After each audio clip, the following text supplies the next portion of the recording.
Hello, and welcome to the Kosh, the People's Podcast. I'm your host, Timber Smith. Kosh listeners, how are we doing today? Happy podcast day. My guest, happy podcast day. Thank you. How are you doing today? Very good. All right. So, Kosh listeners, how have you been? It's probably been a little bit. Right now I'm pacing myself. I used to try to do an episode like every week. But right now, I've got to pace myself at about an episode every other week. That's about where we're coming down to. So let me give you the rundown. We have just gotten past Christmas. Ooh, can we just say that? The holidays are serious. Like you got to put in work for those. But what I will say is this. I always this is my personal tradition, is during that holiday week, I usually like to take off into the new year because I like to reset my life. I like to try to close the old doors and make plans for the new year. And so that's what I've been on for a week. I still got some more days off here. So I'm trying to get good with this. And you know what the extra blessing is there, Kosh listeners? Bruh. The weather has actually been semi-decent. So we haven't been beat up too bad. I'm pretty happy about this. Like, I can actually go outside without my face stinging. This isn't bad. This is decent holidays. But I don't know. I feel like we haven't had a bad Christmas holiday in a while. Like, if I remember a while back, we've had like some kind of warm Christmas thing.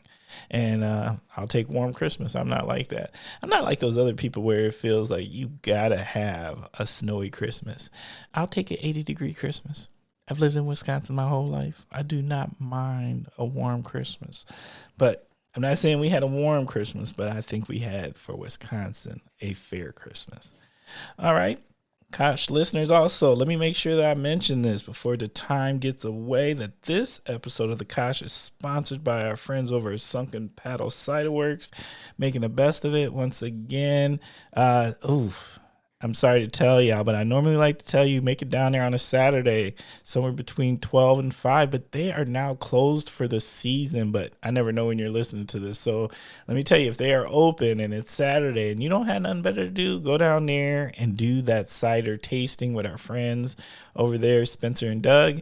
And if you've never had some of their yummy cider here in the Kosh, I'm going to have to ask my guests this in a second if they've ever had an opportunity to go on that field trip here in the Kosh, because, people don't be knowing about these trips in the Kosh. We got this fire distillery known as Sturgeon Spirits, and we got a cidery known as Sunken Paddle. People don't be knowing these hidden gems. So, but more importantly, let's get to the work at hand. The whole reason, that we be doing what we be doing here on the Kosh, and that is this. I am very, very excited about this conversation we're about to have, because I've got questions. I've got lots and lots of questions. And I think you do too. So I'm hoping I'm asking some of the questions you've always wanted to ask to someone who does this professionally, because I think there's curiosities there. So, but more importantly, and Kosh listeners, you know what I'm about to say. I think y'all know what I'm about to say. I don't know how we continue to get these amazing guests. And this episode is no different. So, without any further ado, this week's guest is Dr. Felicia Houk. You got it. Did I get it? You got it. See, you know what this is? This is my prep for the new year, that I'm going to try to get everybody's name correct. Just got to phonetically sound it out. Well, normally I write it down phonetically, but then when you shared with me, and yes, Kosh, listen, I remembered to ask this time, because that's another thing I usually forget to ask. Yeah. And I was like, all right, let me go ahead and get this right. So we're kicking off a new year correctly. How are we doing this morning? Very good. Yeah? Very good. Thank you for having me. I'm excited. I'm very excited to have a conversation with you. But before we jump too far in, can you please share a little something about yourself and your connection to the Kosh and the surrounding Fox Cities region? Yeah. So to kind of start things off, I grew up in the Appleton area. So never have I lived in Oshkosh, but I've frequently been here lots and lots of times. But grew up in Appleton, and now I'm back in that area again. I was just away for school, basically, but I did a lot of school. So it was several years that I was away. Yeah, I am a neurologically based chiropractor, and I am a fourth generation chiropractor. So my family has been practicing in the Appleton area since the 1930s, which is pretty cool. We're almost to 100 years of serving our community, which is really fun. For real? Bruh. Dang, that's a lot. Yeah. So I say that there's a lot of healing that has happened in our building and for our community, and we're excited now. I'll share that little bit of extra that we're excited to have the fifth generation coming about, as I'm expecting. So very fun. What? Okay. I don't know if you heard it here first, but you heard it here first. I don't know if on the Kosh we've ever had a baby announcement. That is awesome. People know already, so phew. I mean, hopefully it's not the first time they heard. Well, nah. By the time we release this, there might actually be a baby. That could be. So let me go back and ask, okay, where'd you go to school? Because you said you left for a while and then you said you came back. So you did what we call, like to refer to as a boomerang back to the region. Yeah. So I did my undergrad schooling at a college down in La Crosse. It's called Viterbo University. Nice small college, but had a great community feel, and I really enjoyed that. So I went for a biology major, but most of the people that I knew were going for nursing. This is a big nursing school. A lot of people will probably know that, especially if they've got like a master's or a doctorate in nursing. That's typically where they get it from, if they're from the area or from Wisconsin. So Viterbo University in La Crosse. And then I went down to Davenport, Iowa, or the Quad Cities, if you've ever heard of that before. And that is where Palmer College of Chiropractic is. That's the original and founding school of chiropractic. Oh, for real? Yes. And I tease and I say I didn't have a choice because all the rest of the family went there.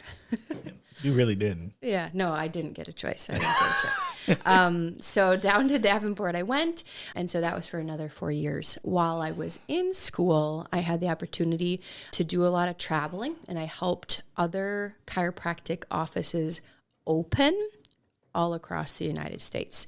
So I did a good amount of traveling, and that's how I decided, hey, there's nothing like home. And so I knew I wanted to come back to the Valley and continue my family's legacy. That's pretty amazing. Okay. And then you mentioned like a certain type of chiropractic you are. Was that neuro? Yep. So it would be what we call neurologically based chiropractic, or we can call it brain-based chiropractic. But it is different than what most people think of when they think of more the traditional care of spinal bone alignment and moving bones back into position. Yeah, I'm not gonna lie. What I think about is really large cracking sounds and things that make me go ooh. Yeah. So, what's the difference? Well, I'll tell you what. Sometimes I also go ooh when the twists and cracks happen. So I don't do any of that at all. The difference is that we have a focus on the brain and how your brain is processing the world around you and the information around you. I said I was going to use my hands. You were going. So it's basically looking at how your body handles stressors, threats, perceived threats, and how it's processing that information, how your body's responding. So we work a lot with people that are stressed out, which you can imagine that is pretty much everybody. Facts. Bruh. Yeah. So what's interesting about chiropractic is that it originally started as something that was very function-based and very brain, spinal cord, and nerve based, how our nervous system works. Right. And then over time, I would kind of say that with the rise of health insurance and things like that, chiropractic got diminished to more back pain related issues. Oh, so it used to actually have a broader function. Oh yeah. Like a much broader focus. So the first chiropractic adjustment that was ever given to someone, the gentleman was actually deaf in his ears, and he had basically had an accident where he had a box fall on his back, and then shortly after that he lost his hearing. And so the gentleman that was examining him noticed that there was a bone that was like poking out of his back, and gave it just kind of a short, quick thrust back into place, and the guy's hearing came back. Whoa. What? Bruh. Mm-hmm. So majority of chiropractic in the early days had almost nothing to do with pain, and it had a lot to do with all sorts of functional issues within the body. So I think they said the second chiropractic adjustment, maybe it was the third or fourth, I don't know, but it was actually blood pressure related issue. It brought blood pressure down. So, and that all got lost. It all got lost. Yeah. Do they still teach that though? Is that still part of what you learn, or has the educational focus shifted? It has shifted, and mostly I think a lot of that has to do with like regulatory rules, procedures, boards, things you got to pass exams and that kind of thing.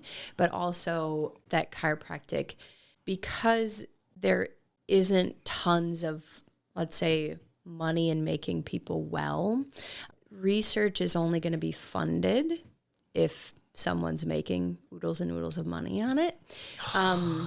Bruh. I'm glad you are keeping it so 100. I'm sorry. Yeah. No, don't apologize. Look, the Kosh listeners, we handle this. Look, Yeah. that was honest. That was real. Yeah. And so a lot of what happened was the science of basic anatomy and physiology tells the story of exactly what I'm saying with chiropractic and the nervous system and how it works and functions and how it controls every other part of our body.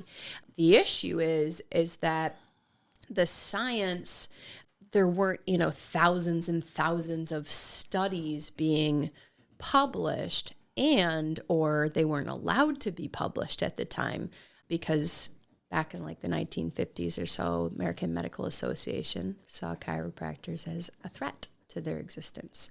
And so have you ever heard of the whole like a chiropractor is a quack thing? Have you heard that? I don't. Yes and no. Okay. And I say that yes and no is because I've heard that something is a quack. I didn't know if it could have been chiropractics, but I've heard that terminology before. But what I will say, in all honesty, and I'm just what I've heard is like other doctors don't respect like the doctoring of chiropractics at the same level of like their medical whatever. I don't know if I'm saying that really well. Sure. So they'd say, well, you're not a real doctor. You're not. Like that. Yeah. Like you're not an MD. Mm-hmm. Right. And it just, I've heard that kind of stuff before. Yeah. And I'm just like, now, know this. I'm a person that if you study that hard for anything, eye doctor, foot doctor, chiropractic doctor, anyone that puts in that kind of work deserves doctor. Yeah. I'm a firm believer. I would say that if you ever run across one of those medical doctors that says something like that, I'd encourage them to give me a call, because honestly, everything that I tell people is based purely on the basics of anatomy and physiology, and there's not really a whole lot of rebuttal to it. A lot of it is like, if you don't understand something, sometimes you don't like it or you fear it, and chances are they probably have never sat down with anyone who's an actual chiropractor and chatted with them. So it's just kind of a lack of information or misinformation that, again, was spread originally from that American Medical Association and kind of the fraud case with, they basically made a committee on quackery. And the goal was What? the goal was to extinguish chiropractic from the face of the earth by basically defaming us, if you will. So a lot of that is still around, especially with older MDs thinking that chiropractic is like this, fake science or something. But it's not. It's totally false. Well, no, that makes sense. And, I'm a firm believer. Look, if something ain't right, I'm going to, I've gone to the chiropractor and I've had good results from those visits. So I go by the actual, I'm results oriented. And we can be about like clinical experience, right? Be like, well, if it didn't work, why are we still in existence? Right. Well, yeah. Okay. That is fascinating. And actually, though, that makes a lot of sense. And I feel like we don't usually get to always find out where does these opinions or where does this kind of stuff originate from? Who started that? That is interesting. Like, where did the original tall tale come from? Or because it circulates forever, right? Mm-hmm. And you don't know. So it could be 100 years old and you're literally repeating stuff that's like 100 years old. Yeah. So I would say a big part of my profession, but also just my passion in general is being a truth seeker and trying to find out what the truth is, irregardless of maybe what we're being told or what the mainstream says or what anyone tells you. It's just kind of saying, well, okay, if that's the current fact, is it actually true? And if it isn't, why not? Okay. Yeah. All right. So I want to circle back to the type of practice you do, because it sounds like you're not the person that causes people to make really loud cracking sounds and stuff of that sort. Yeah. So what are you fixing? What am I doing? Yeah. So there is something that happens within the body when your brain gets a stress signal. What it does is it goes into what's called the fight and flight mode. Have you heard that? Facts. Okay. And fight and flight mode is gaining popularity. There's a lot more people talking about it because I would say that in modern day living, we're more stressed than, even like the farming generations before us that had major physical stress and that kind of thing. I think it's a big topic a lot because of mass shootings, because it's one of the things they talk about. Like if you've got to make your decisions in these emergency situations, and fight, flight, or hide, are your choices.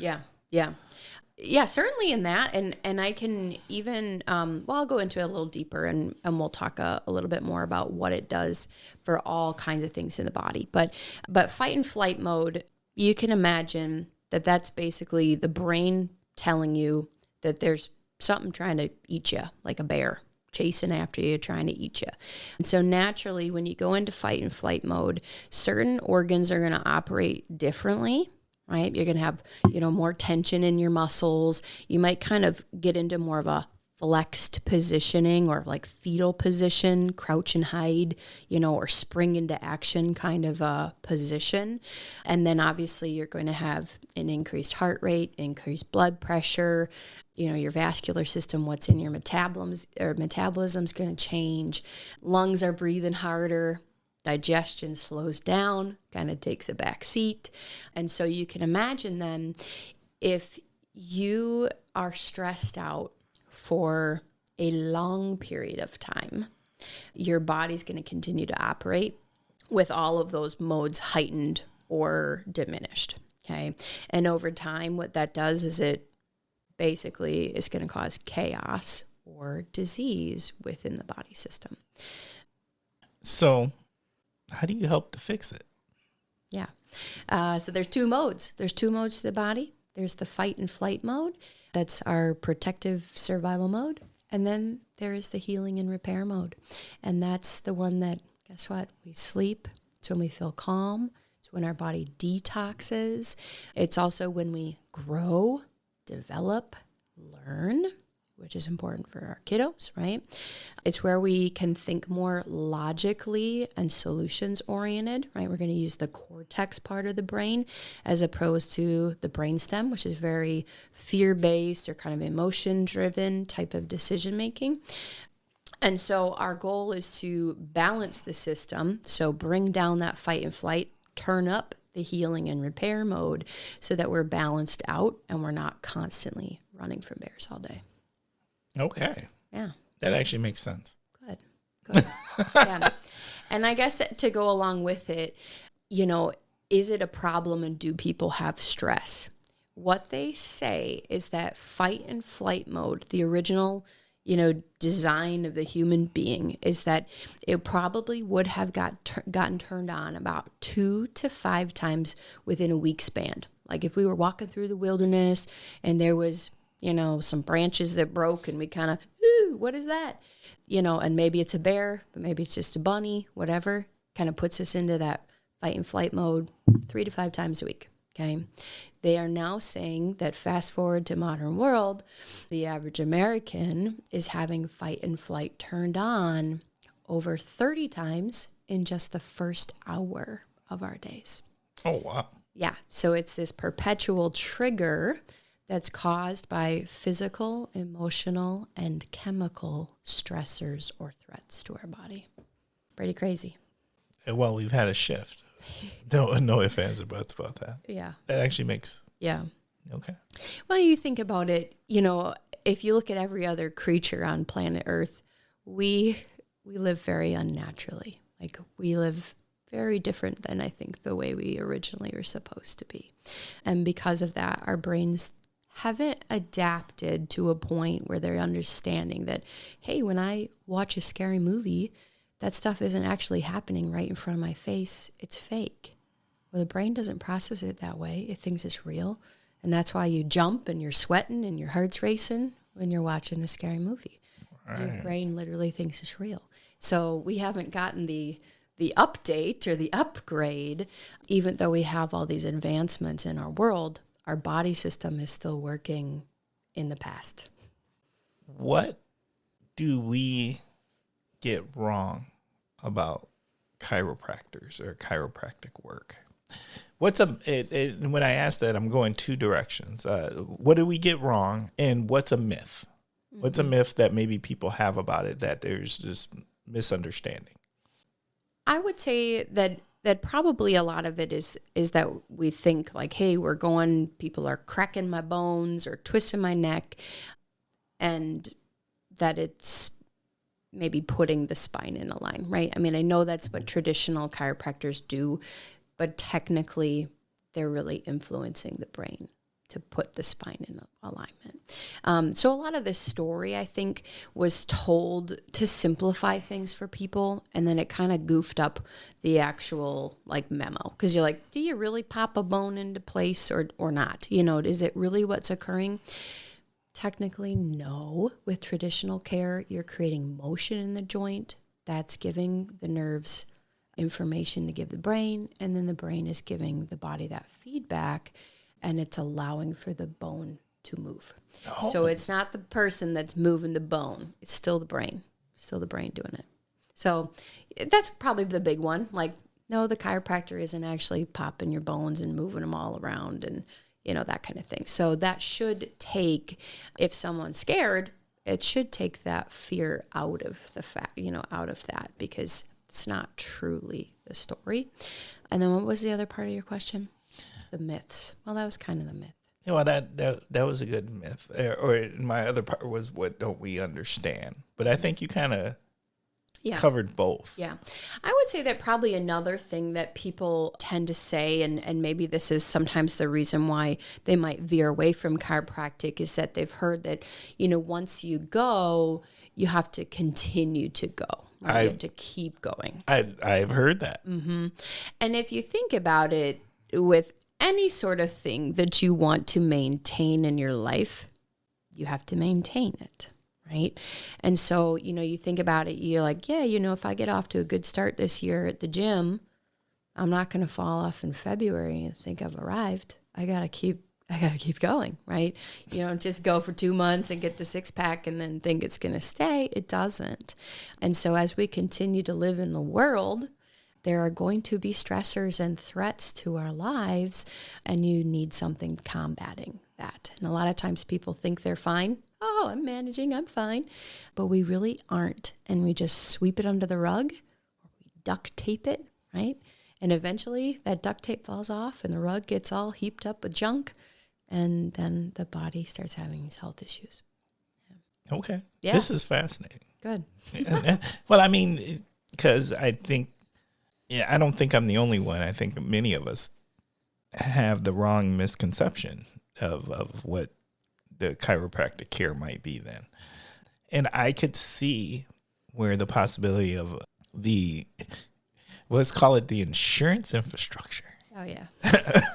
Would come into play and shift maybe the true practice of it. Yeah. Because everything with them is pain. Yeah. Yeah. Hard. I would call hardline tangible things. Mm-hmm.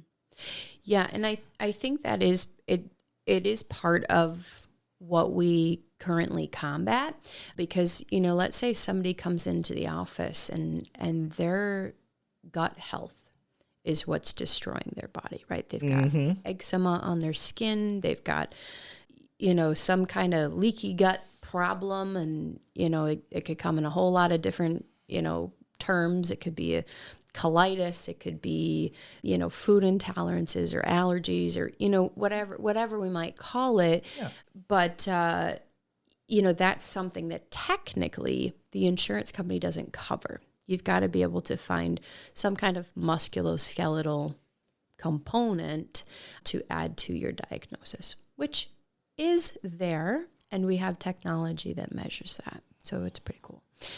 So it is there, and all the science is there. It's just a matter of, people don't know it until we, get on the rooftop and shout it from the mountains. And I think I've heard that, but I mean, I've heard the things you're talking about before. I've heard that a chiropractor could definitely help or fix like something to do with your gut health or many other things. I've actually heard that from others, and it's like, maybe you should think about going to see a chiropractor. And it's like, what's that got to do with my back? Mm-hmm, mm-hmm. Right? But everything, because a lot of people don't realize that within the bones of your back is your spinal cord. Right. Right? A lot of people maybe don't even know what a spinal cord is, but it's your major highway system between your brain and your body.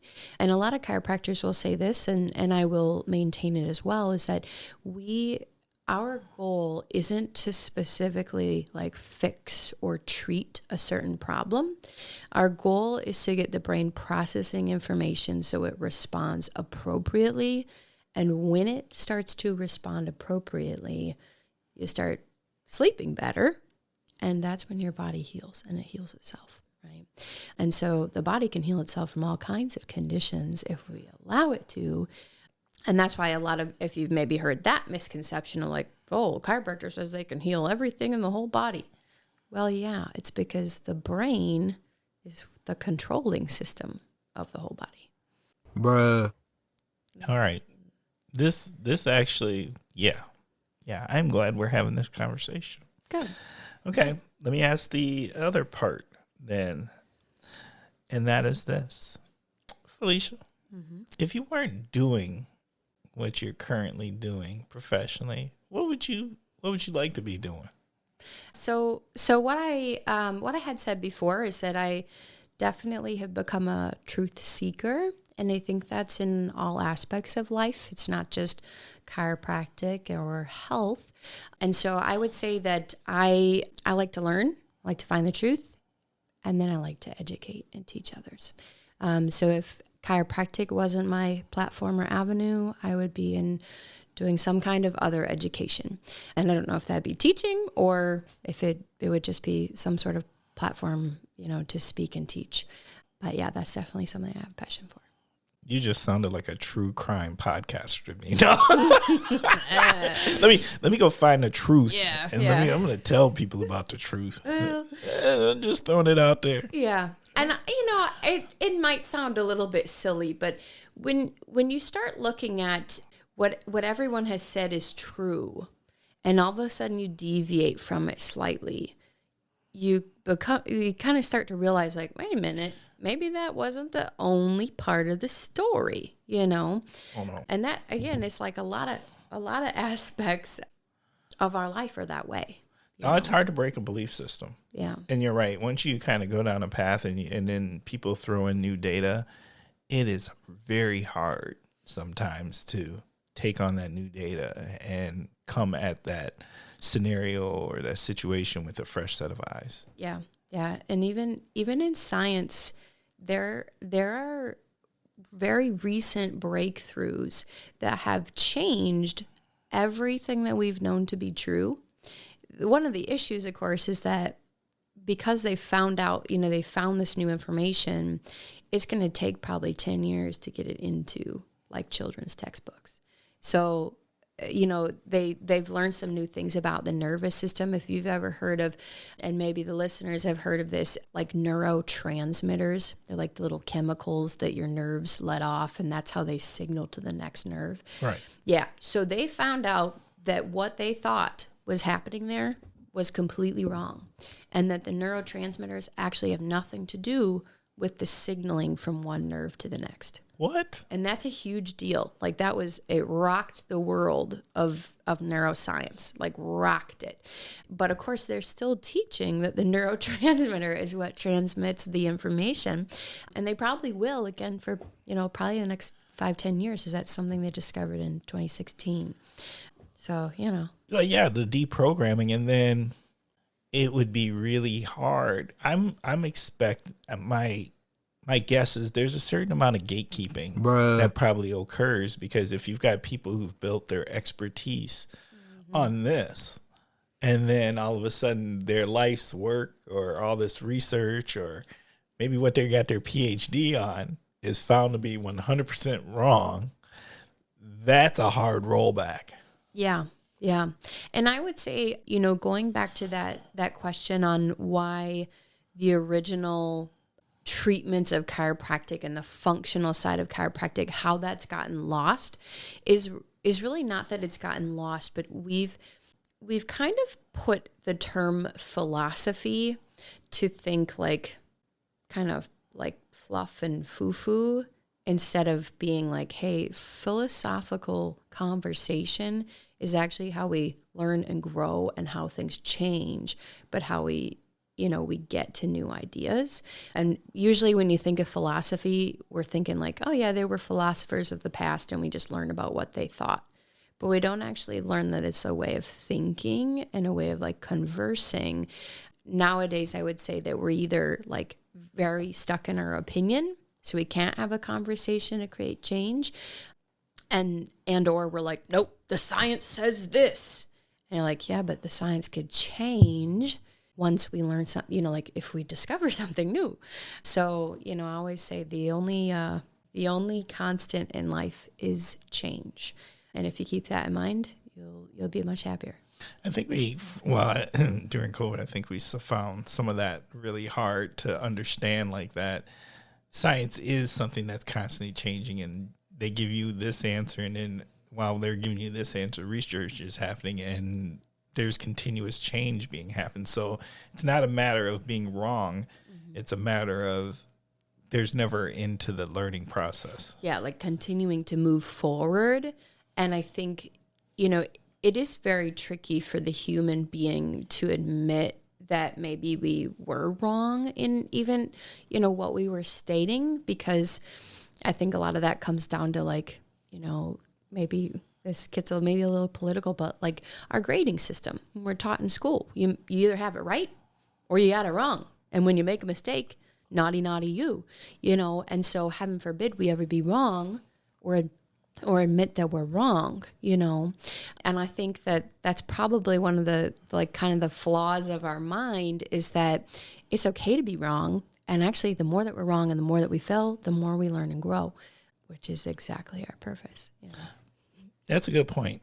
Yeah, the way we do education could be one thing, and then also maybe just the way we're wired with our egos. Yeah. I'm guessing our egos have its place in there too. And, and a lot of that comes down to our brain's need for acceptance. And they say that, hey, that stems all the way back to when we used to live in the wilderness. If you didn't get along with the rest of the group, guess what? They'd kick you out. And then you're more likely to get eaten by the lions, because tribe is everything. Bruh. Facts. Yeah. All right. Okay, Felicia. Thank you very much. I think we're ready to jump in. We haven't even done the first segment yet. All right. Uh-huh. You ready to jump into the first segment? Sure. Yeah, okay. Let's do it. First segment is called What in the World is Going On With? And that's where we start with the phrase, what in the world? And then you tell us what's on your mind.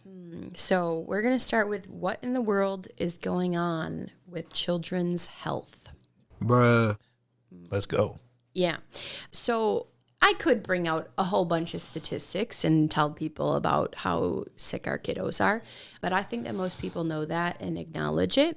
If you have children, if you're working within the school system or you're working with kids in any capacity, even if you're a neighbor to kids or a grandparent, you are knowing and noticing that our kids are struggling more now than they have any generation of the past with both development and neurodevelopment, as well as just in general sickness and not being well, not thriving. So that's what I want to talk about today. And this is going to lead me down a little bit of a different rabbit hole. But I do see a lot of babies and children within my practice. And again, you can imagine that no, they do not have back pain, but they do have immense amounts of neurological stress and stress that's kind of coming into their body. Okay. And so some of the very starting or kind of originating places that the stress comes from is actually when mom is pregnant. Okay. So in today's world, I would say that generally women feel probably the least empowered they have in their birth in a long time. Okay, and they don't get to make a lot of the choices. Even if they have a birth plan laid out, a lot of times if their OB agrees to it, if something goes wrong, they veer from it pretty quick, or that OB might not even be the person that's actually attending to their birth, and it kind of goes out the window. But we tend to think of the birth process as pretty scary and painful, and it's very fear-driven, if you will.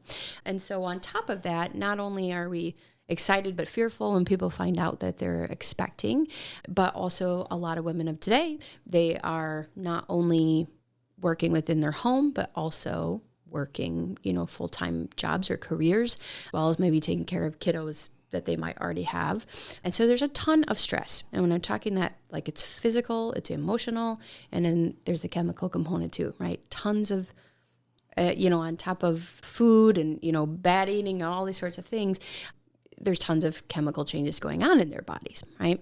And so we've got, these stressors that are going on in pregnancy for mom. And then we're also looking at the birth process of today. And the more that we veer away from the natural biological process that is birth, okay, so the more unnatural it becomes, the more traumatic it actually becomes on your baby, okay? So we've veered into, having more birth intervention, right? And so whether it's an induction, the epidurals, right, so some of the chemicals that baby and mom are being exposed to, but then also things like vacuum extraction and forceps and cesarean. And so any time that human hands are getting placed on a baby as they're being birthed, we're creating more tension on the head and the neck of the baby, okay? And they say that even in a normal birth, if there's no intervention, but the doctors are pulling on the head and neck, they will pull the head, kind of twist the shoulders to get them out.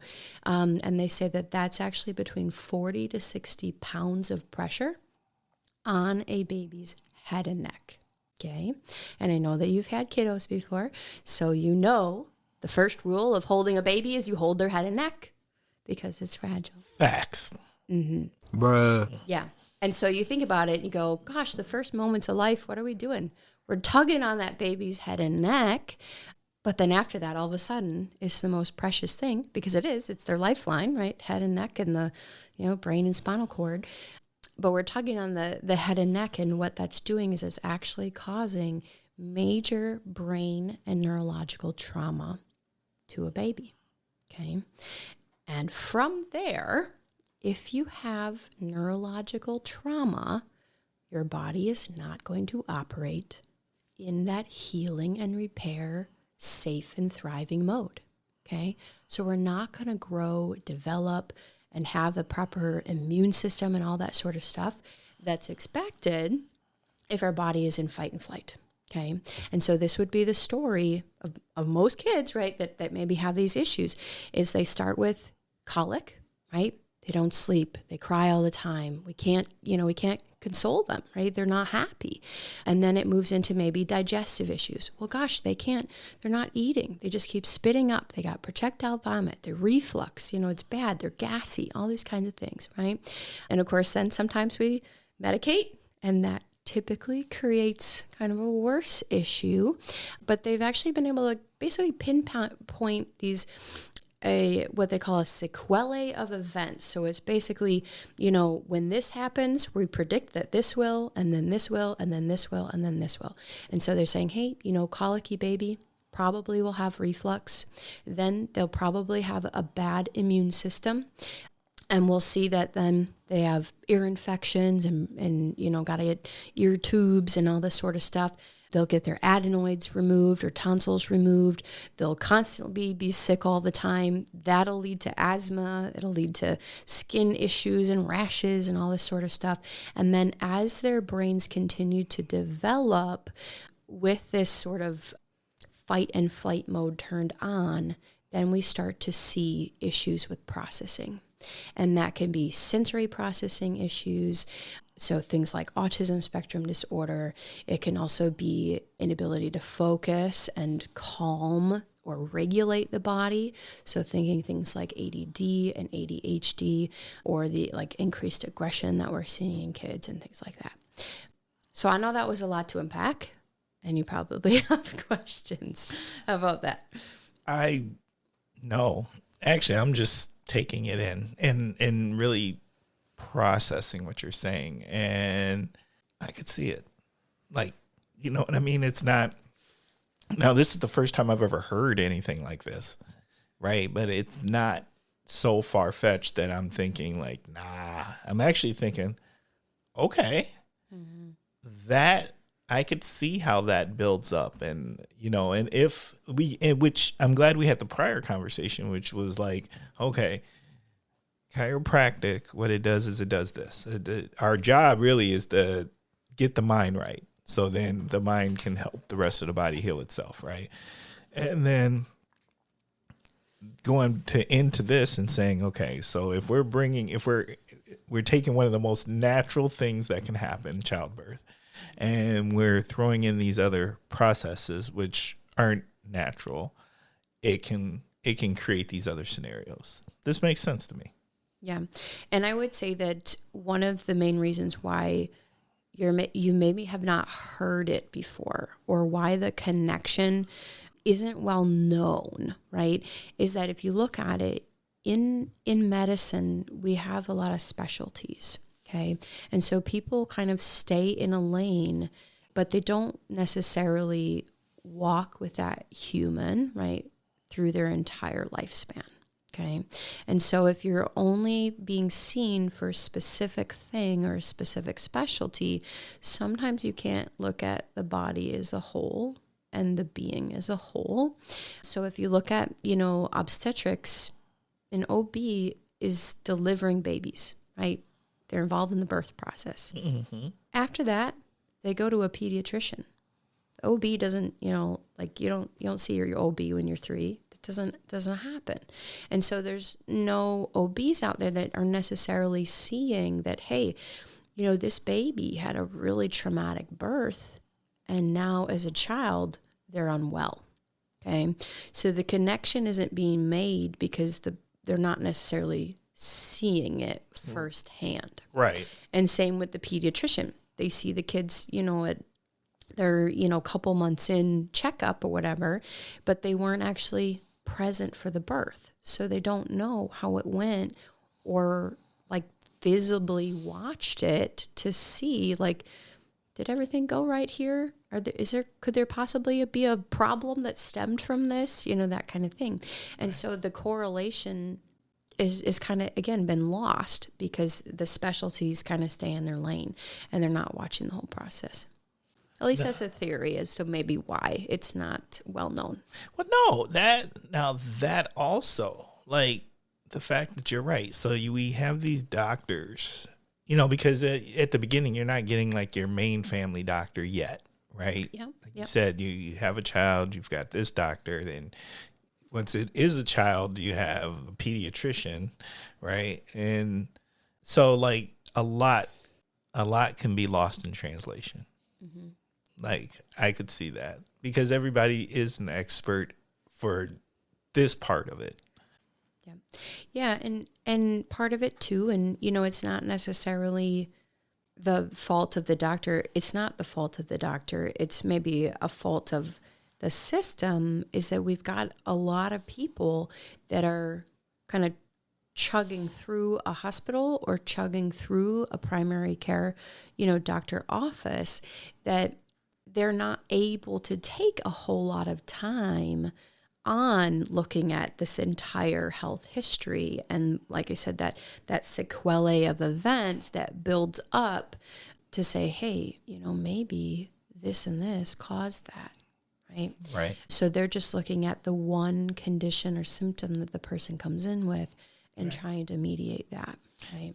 And it makes the other professional or the other doctor reliant on the documentation of the past person and how well did they document everything that they saw and found. Yeah, absolutely. And that could, to me, that not against nothing personal and not anything specific to any doctor I've ever experienced, but all people don't take notes or have the same beliefs as they're taking medical notes, right? Some people are like, you'll get over that'll pass, or no, that's something we should think about. And, so I don't believe there's a consistency there, right? Because everybody's human. Yeah. And the other part of it too, and I know this can be maybe alarming to the average person, but a lot of doctors don't even take their SOAP notes in real time. They take them later in the day or like the following day. And so you have to think of it that way too, is say, they may have jotted down a couple things on a piece of paper or kind of, jotted down a few notes in the computer. But when they actually go back and fill out the complete note, it's like many patients later and many hours later typically. And that's just the reality for a lot of, medical doctors and even like therapy counselors and things like that. Yeah. Bruh. Interesting. Yeah. Okay, that was real. But that was really interesting. Okay. Good. Love that for her. What in the world is going on with? All right. My what in the world is going on with is what in the world is going on with people in gym memberships and then never using a gym membership. Oh, girl. Come on now. You know what I'm talking about. Bruh. All right. And here's why I'm bringing this up, because I was one of them. Okay. All right. So about 2 years ago, right? 2 years ago, I had that inkling. And if you know, I really love the Y. I think the Y is a fantastic organization. And we have a beautiful Y here. They redid our Y in downtown Oshkosh. It's a fantastic Y. Right. And so like most people, you get the bug. Right. And I just told y'all at the beginning of this episode, I usually take this time of the year to take time off. I close out all my old business and get ready for my new goals from a new year. Right. Now, one of those new goals 2 years ago was like, Timber's getting fit. We going to get fit. Now, when I say fit, I'm not talking about fine and fit. I don't need muscles and all those kinds of things. We're at an age where we're just trying to manage like blood pressure and other stuff. Right. Sure. And maybe some flexibility. I was thinking like I need to take some yoga classes. And you know what I really was going for? I wanted to go in the sauna because I heard, sweat that all out. It's you know, good. yeah, so bust that out. So I got my membership, right? How many times do you think I went to the Y in these 2 years? And the reason I bring this up because I just canceled my membership Okay. like a week ago. So Okay. how many times, Felicia? I don't know. A handful. 10, 20 times. 3. Not once. Not once. Not one single time. Okay. Yep, not once. And I know I'm not the only one because I've talked to friends and they, you know, you get your membership. Usually, now here's what I say, maybe once because I went for the tour. I booked my tour, made them walk me around the Y and show me all the different things. And I was like, oh, okay, this is fly, this, that, and another. And then, yeah, nope. Yeah. Yeah. So I would say there's a lot of things to unpack with that. And I would say that the first is that, you know, a lot of times people know what they should be doing, right? We know that it's healthy. We know we should be going. We know, like, yeah, you know, you should have been there, right? You should have. But the reality is that if we don't set actual goals and break down the goals into actionable steps, then we never get there, right? And the same could be like if I'm like, oh, yeah, I want to make $1 million. Well, it sounds nice. How do you do that? You know, break it down into steps. Well, how are you going to make, you know, $1? How are you going to make 10? How are you going to make 100? You know, so if you look at it, you know, from the gym side of it, did you ever set aside time? You know, did you say, hey, you know, I want to make it a goal to get fit, and I'm going to go, maybe if it's just once a week, but I'm going to go on Monday nights, because Monday, you know, kind of the start of the week, oofda kind of thing. And I want to have some good energy moving into the rest of the week. I'm going to go on a Monday night. And that's it. You know, you just start with that. And sometimes people are like, oh, I'm going to get the, you know, 100-pound squat, I'm going to 200-pound, whatever. I know guys do like crazy weights, but you know, I'm going to squat and I'm going to do 1 million of them. And there you go. And you're like, yeah, okay. But you got to build up to that. And sometimes it's just literally doing squats with no weight to see if you can even do your form right and be flexible. So, you know, you look at anything, you go, yeah, how did the Olympian become the way they are? Or, you know, how does anything, you know, that's massively successful become the way they are? It's not overnight. It's really small things. So, yeah, I think that gyms do know that people don't take advantage of the memberships, and that's why membership costs can be lower, but then all of a sudden you're not going, and that's part of how they make money. Because I know I go to Planet Fitness, and it's a low cost, but they bank on people not attending, and then they get an easy $25 every month for these folks that never go. So I do think the big part is you know, making a priority and then breaking down the goal. So if you're like, all right, I want to be able to do 100 push-ups. Okay, well, you're not going to do them tomorrow, but you can build up to that. And I think that it just has to be, you know, okay, you got to prioritize and carve out the time, and don't make huge, hefty, you know, unreachable goals. Okay, I'm going to go for a walk. It's going to be 20 minutes. You know, something easy. Does that help answer that? Oh, well, what I'm going to go is, yeah. What it ended up becoming is my philanthropic donation to society, because it's the Y, which is a great nonprofit at the end of the day. Yeah. But, yeah, no, you're absolutely right. But it's one of those things where you always start off at the point and you're just like, hey, you know, this is a great idea. Now, when I first signed up, my whole thing was, I'm going to get one of my boys and we're going to go do this. And I got a couple of them who are really fit conscious. Okay. But I've made the mistake of going with them one time, and they worked me out to the point that I couldn't touch my face, couldn't lift my arms anymore because it killed me. Okay. And so then after that, that's kind of like, yeah, nah, bro. We need not to be hazed into being right. fit. I need somebody at my own level, in my own pace.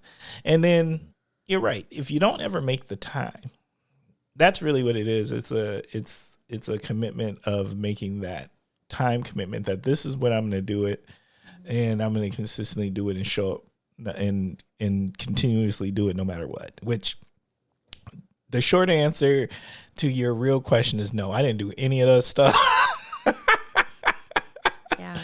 And yeah, but I'll tell you what, we're not going to do this new year. We're not getting another membership. We're not going to do that again. So we're going to go find us new goals to focus on. And, you know, maybe if those are still desires, sometimes you have to figure out why. So, like, okay, why did you want to gain the flexibility? Like, why did you, you know, okay, maybe it's the blood pressure and stuff like that. You're like, okay, well, why is your blood pressure a concern? Well, what happens if it doesn't get fixed, right?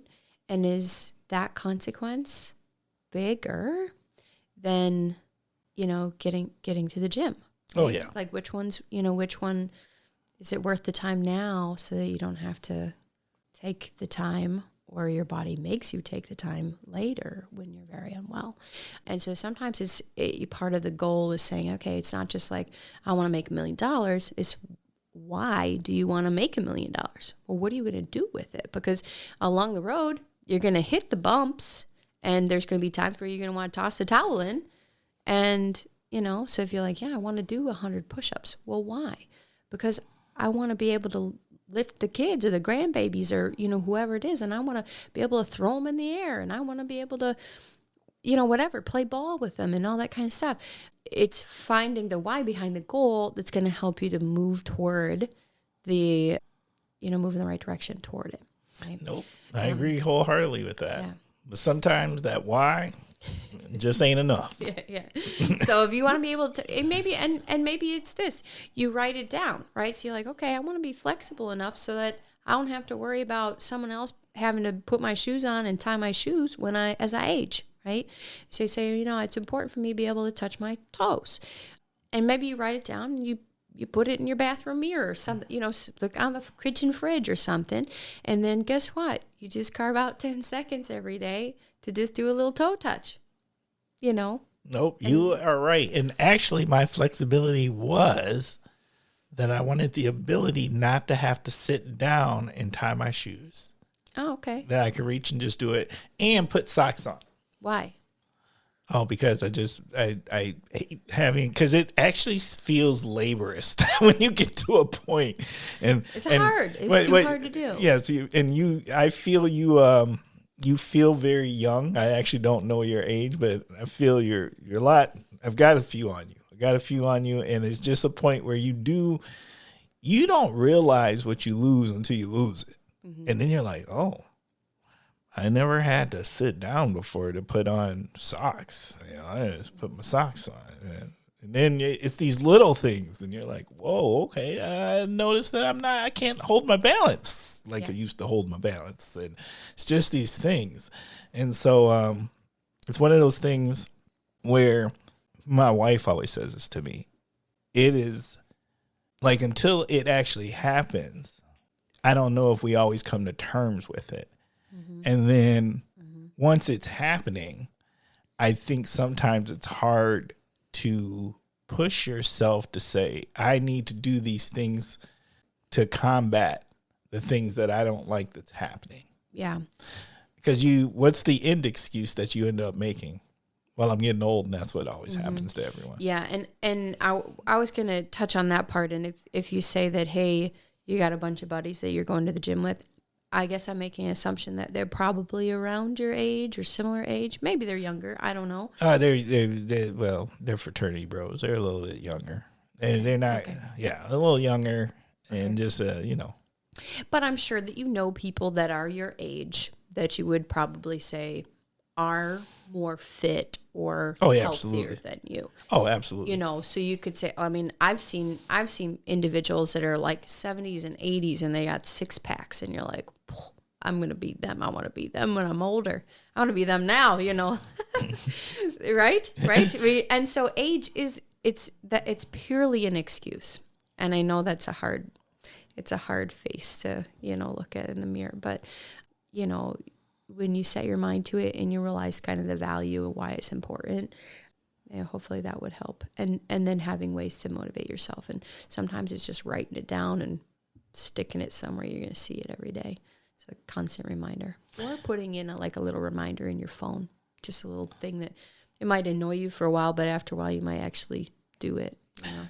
Felicia, you're way more disciplined than me. And we are not at that point yet. It's okay. But we will work on it. Yeah. It's a lot of times it's baby steps and it's small steps. But, you know, when you look at the power that we do have to change our health trajectory, it is all in our hands. It's not typically luck or circumstantial or genetics. It's almost all choice. So the more that we can understand that, better off we are. Facts. Okay. You ready to jump into the next segment? Yeah. Next segment is called 21 Questions. And we don't actually have 21 questions, but we got really, really good questions. Might cause 21 answers. So, you ready? Sure. Okay, first question. What are you grateful for? You know, and I know I put a very simple answer on there. I said my husband, who's extremely supportive, and my family that has literally gone to bat and been supportive of me my entire life, you know. But I would also say, and I was listening to a song on the car ride here, and it's called Counting My Blessings. It's a Christian tune. But really, the concept is that this guy was saying, he's like, man, I can't count that high. There's so many blessings.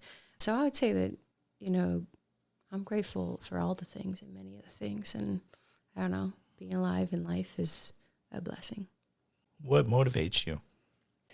I would say that the big one is finding your purpose, knowing your purpose, and then fulfilling your purpose. So actually taking action on whatever it is that you feel you're here on earth for, and spending the time figuring that out, I think is really important, because a lot of people, I think in today's world, are kind of wandering. You know, they're kind of wandering without direction, and there's definitely supposed to be a direction for their life.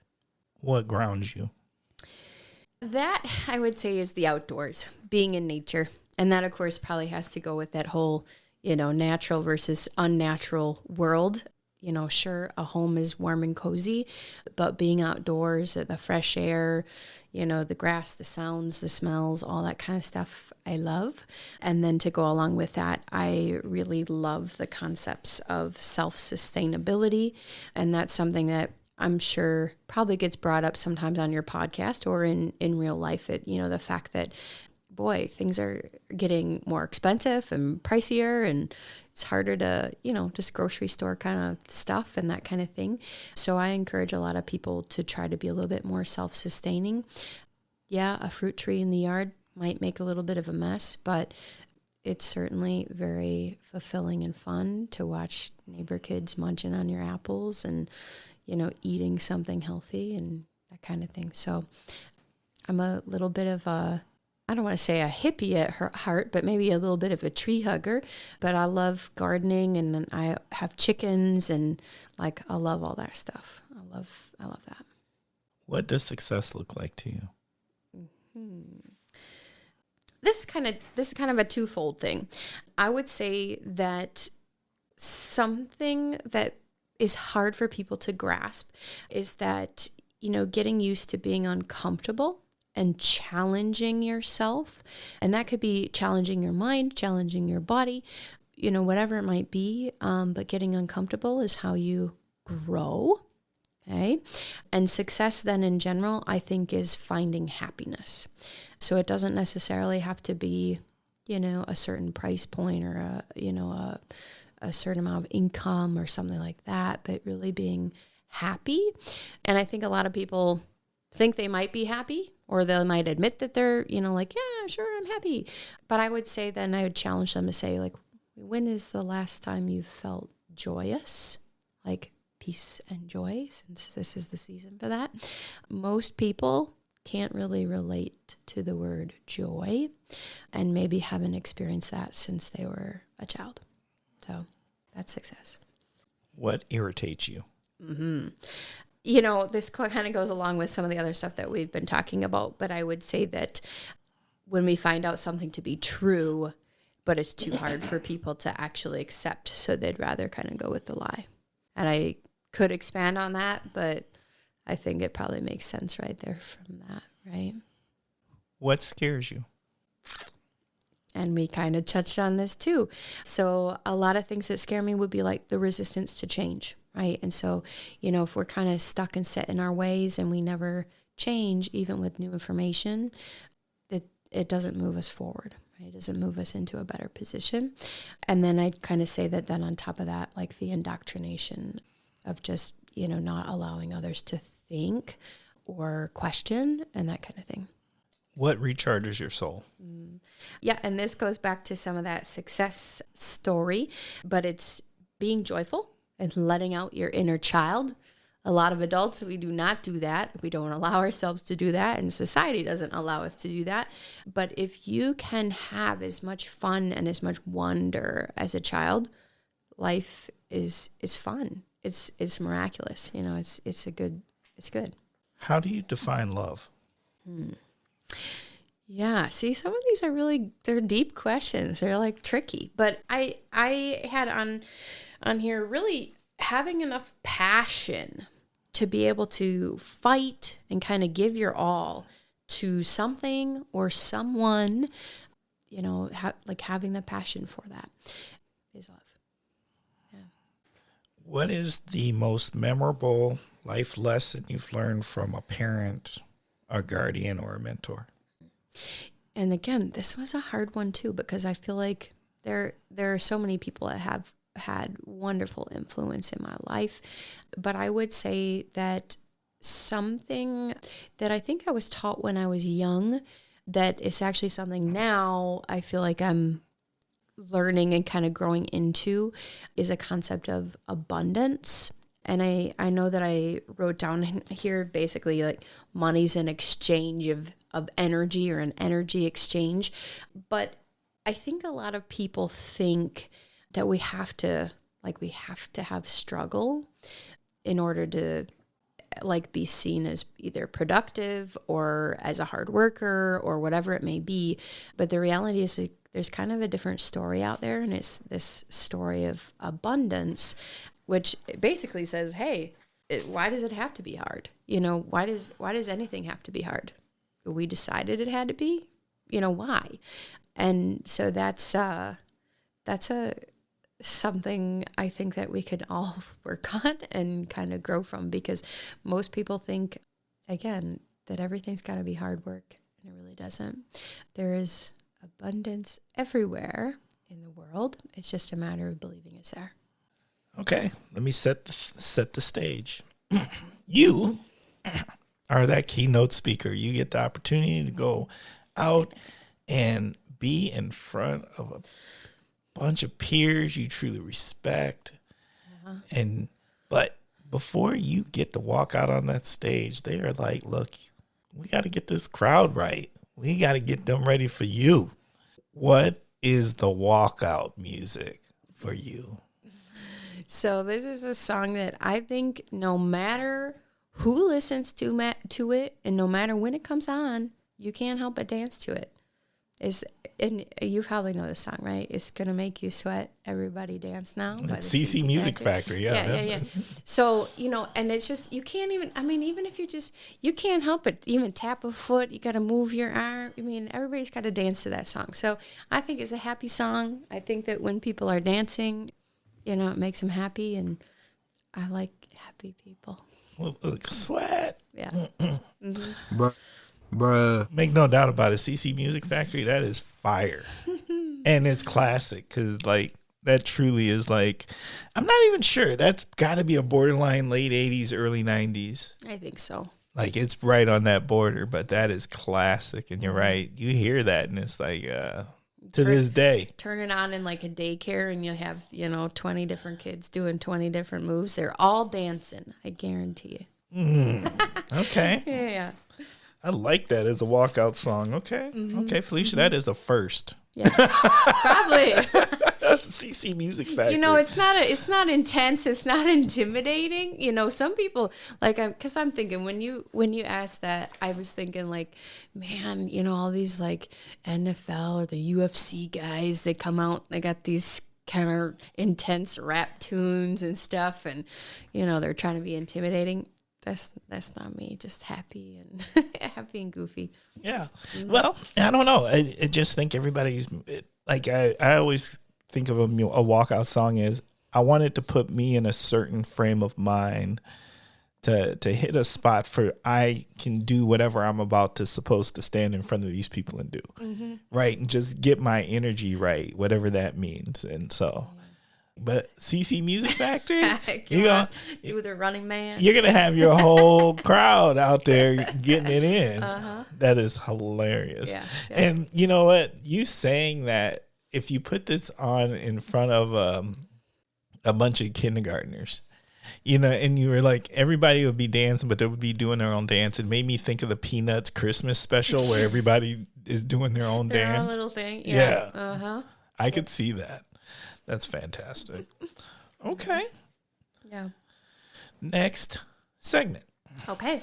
Next segment is called Word Association. So this is where I'm going to say a word, and you're going to tell us what comes to your mind. Okay. All right. We have a tradition here on the Kosh. We always start with the same word. It is the word of family. It is the word of community.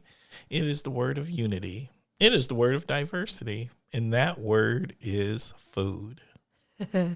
So I decided I was going to make this one a little more complicated, but I would just say, like, what is food today, right? And I can't help because I am a true health doctor, so I got to pick and poke at our food a little bit and our food system. But I would just say that there's a lot of challenge to what's going on in our food and our food industry. And the things that came to mind right now is that, a long time ago in the 70s, we were told that red meat is an enemy of humanity, and that lard and fats and butters and things like that were an enemy to humanity. And so we stopped eating those things, and we started to eat oils, seed oils, and sugars. And maybe you know where I'm going now, but if we fast forward today's world, a lot of people are eating tons and tons of sugar, tons and tons of oils, which are processed. And if you know anything about oil, I'm sure you've seen, like, hey, you can get a big gallon in a plastic jug, of canola or vegetable oil or whatever, a couple bucks kind of a thing.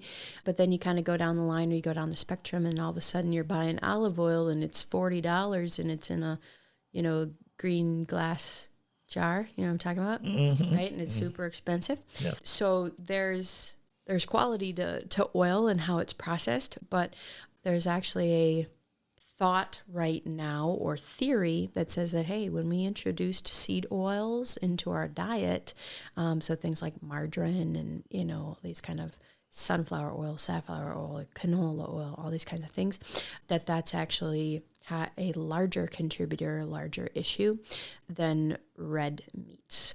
And the reason why they were demonizing red meats at the time is because they switched from grass feeding and pasture raising our animals to grain feeding. And grain feeding, see, you thought this would be a quick, easy segment, but it isn't. No, I'm coming along for the ride. So grain feeding our animals is something that you can either do for the entirety of an animal's life, or sometimes you'll hear like they'll say grass fed and grain finished. And basically what's happening is when we feed an animal grain, it's actually they're going to gain weight, gain fat, and is highly inflammatory. So it kind of poofs them up a little bit. So that allows for the farmer to get more money per pound from the animal, right? Because they're grain feeding. Well, the problem is that if your animal is eating grains, you are too. And if they're inflamed and fattened, all of those omega-6 fatty acids that are coming from the grains are going into your system as well. Okay. And so I told you kind of this whole big story, but I'm sure that you've heard people say, oh, we're not getting enough omega-3s as a society anymore, right? Big push for everybody to take omega-3 supplements. Okay. Now, the problem is that when we do blood work, we measure omega-6 to omega-3 as a ratio. And so if all of a sudden we're getting massive amounts of omega-6 because we're eating grains and we're eating grain-fed animals, it's going to look like our omega-3 is super low. The reality is we don't need to bring our 3 up. We need to bring our 6 down. Okay.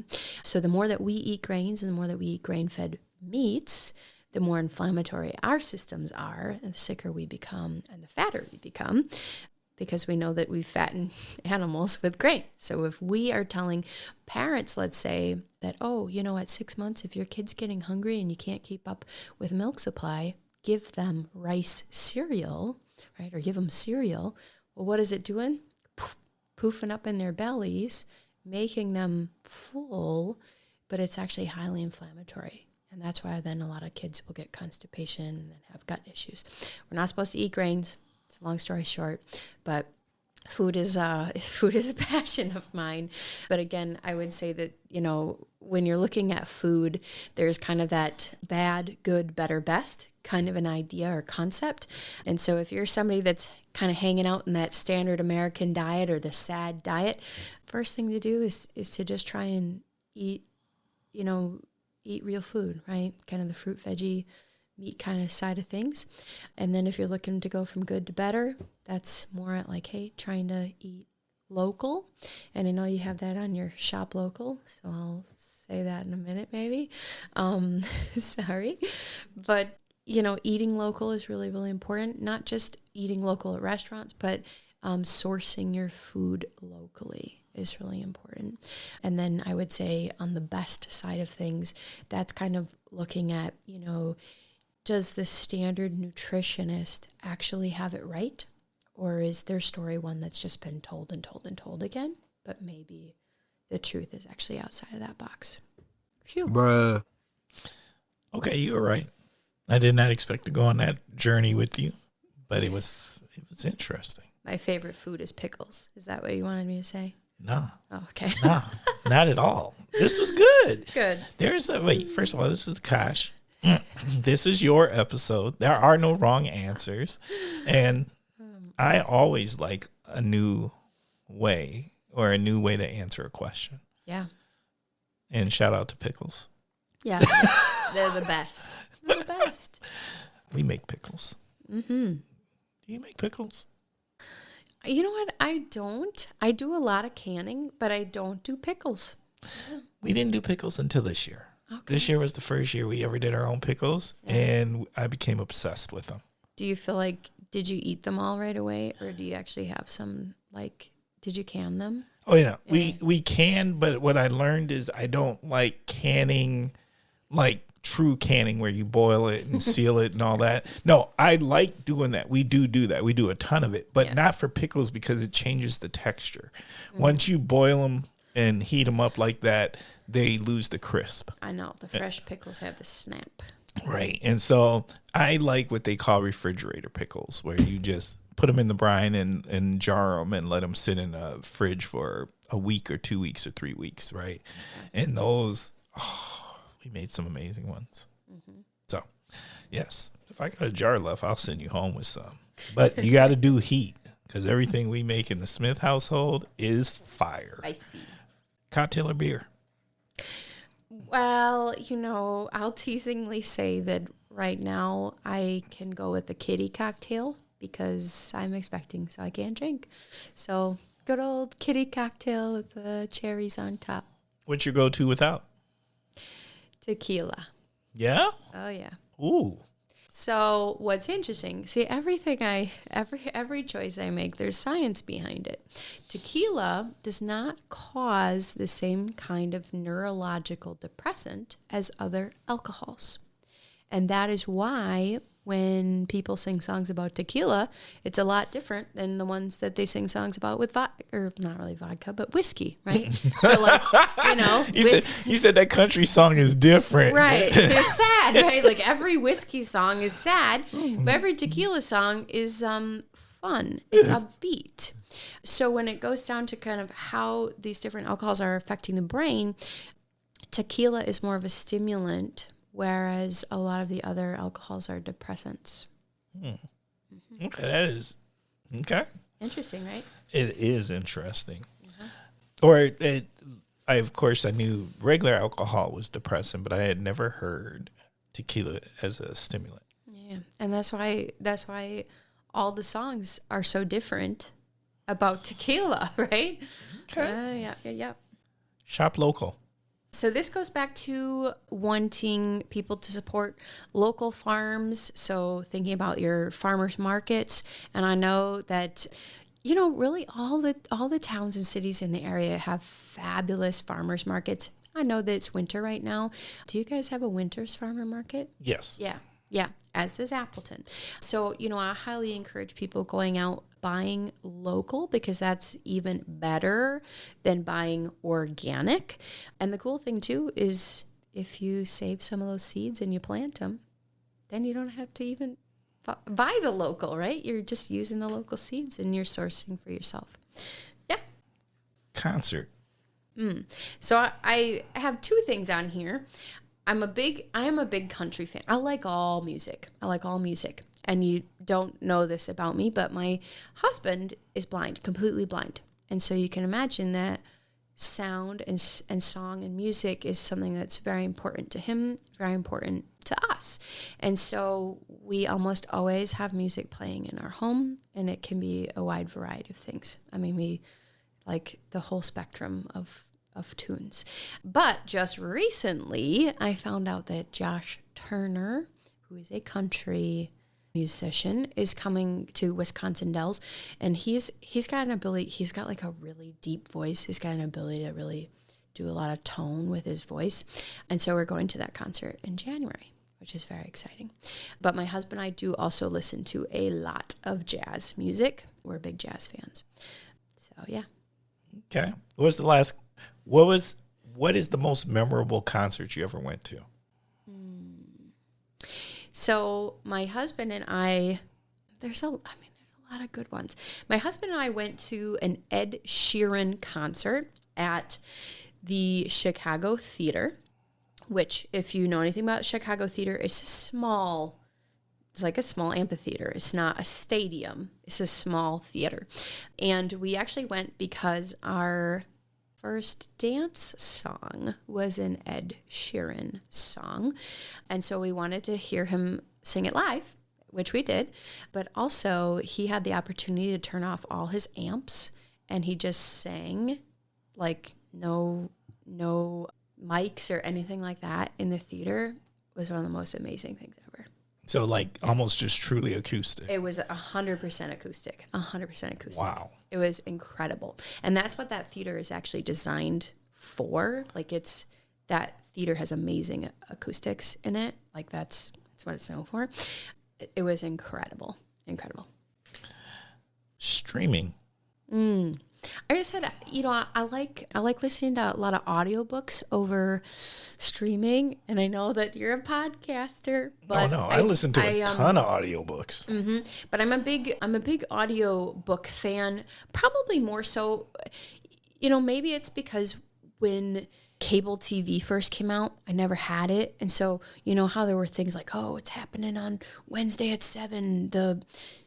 What was the American Idol, Wednesdays at 7 p.m. Well, we never had cable, and so I never stuck to, a routine of watching something. And I think kind of similar with like the podcast, I don't have like routine and being like, oh yeah, it comes out every week, I got to listen to it.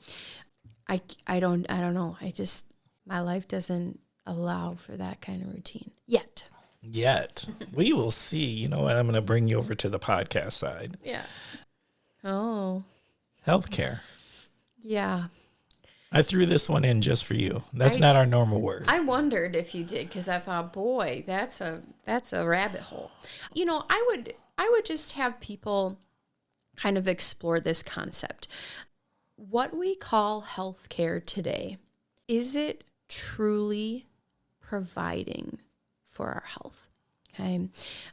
In a lot of, I'll even say like research articles and kind of the way that modern medicine talks about healthcare is really in the realm of sick care or disease models of care.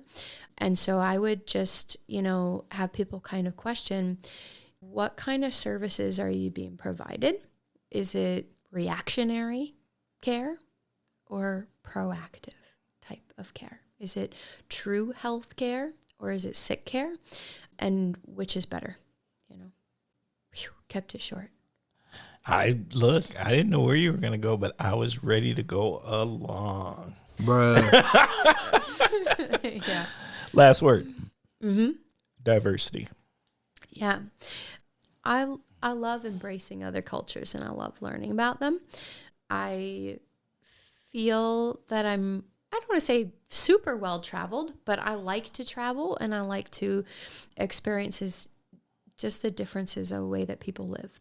And I think a lot of times it can widen our perspective. Not a lot of times, it always widens our perspective. And I think that it can allow for us to be, sometimes that much more grateful, but also, just realizing again that the way that we live in America isn't even necessarily, like sometimes we don't realize maybe how good it is. And maybe also sometimes we don't realize that the excess isn't good either, So I love all the other cultures. I love learning about them. I'm not very good at Spanish, but I'm working on it. It's one I'm constantly learning. But yeah. Okay. Well, Felicia, you have made it through word association. Next segment called Kosh Hidden Gems. This is your opportunity to share a hidden gem with the Kosh listeners. And a hidden gem can be something that maybe you think a lot of people don't know about, or maybe it's something everybody knows about, but they don't know the details or the particulars of it. Sure. So one thing that came to mind for me right away, and it is a little tricky, of course, because it's something that's not here all the time. It's only here seasonal for 1 week every 2 years. Okay? You're like, whoa. It's something that's called the Streets of Bethlehem. Have you ever heard of that? No. Okay. So it's something that is in Appleton. It's not in Oshkosh, but it's in Appleton. And it is something that is put on by one of the churches. Okay. So if you've heard of Alliance, it's a church in Appleton. Have you heard of that one? It's a big, huge church kind of on the north point of 41 as you're going around. Here's what I'm going to tell you about Appleton and churches. Yeah. Y'all got a lot of them. Yeah, we do. And you got a lot of them in a really short span. Yeah, we got so a little like circle. There, right? So if you're in downtown Appleton, literally I think there's like 5 and they're huge. Yeah. Within like let's just say a 10 block radius. Yeah. And so I don't do Appleton and churches because it is too confusing to know which one is what. So let me tell you what this is. So it's called Appleton Alliance Church. They only do this for 1 weekend every other year because it's such a large production. But what they do is they put on a live scene of the streets of Bethlehem, which is basically, so think like, where Mary and Joseph stayed with Jesus' birth, right? And so they have live animals. They've got camels and chickens and donkeys and all these sorts of things that the kids can pet and play with. And then they have kind of the streets of old, if you will, and you go along and you get little, they're called shekels, these little coins, and you can, pay people and you get a little clay pot and, all these little, it's kind of like a kid's reenactment of the streets of Bethlehem. And it's something that I went to for the first time this year, ever. The crowds of people that go in there. And I should probably know the stat before I say it, but the night we were there, thousands of people went through the streets of Bethlehem. It's only there Thursday through Sunday, the week before Christmas. But it's quite amazing. And I would say that even if you're not Christian, it's really something neat to check out, teach the kids about, that kind of thing. But it's very well attended. I've got to say, it's like tens of thousands of people that come through there from that Thursday to Sunday. But really, really neat if you've never gone. All right. So it won't be back till 2026. Sorry. So you got time to plan. Get time to plan. Put it on the calendar now. All right. What was the name of it again? Streets of Bethlehem. Streets of Bethlehem. Yeah. Okay. Yeah. Now that is an awesome hidden gem. I'm always big whenever we get repeats. So anytime we get a new one, that's like, that's awesome. And that is something I had never heard of. Yeah. So it's quite, I mean, it's quite the production. It's a really cool thing. And again, if you've got littles, they're totally in wonder of it, and yeah, I brought my 2 little nephews with me, and, it was all about baby Jesus, and it was great, and, kind of teaching the story, which was really nice. all right. Yeah. Okay. Well, Felicia, at this time, we are going to take a small commercial break. Hey, Timber, this is Orson. This is Yao. Hashtag the Brittle Daddies. Timber, every week you've got amazing, amazing guests, and we want to give them something for being part of your experience. Let's give them the pecan brittle. It's the perfect brittle. The right combination of sweet and savory. How about you give this to your guests who have the sweetest stories? And if your guests or listeners would like to find out more about Share's Ghana Style Brittle, have them check out www.sharesgsb.com. So sweet. Okay, we're out. Deuces!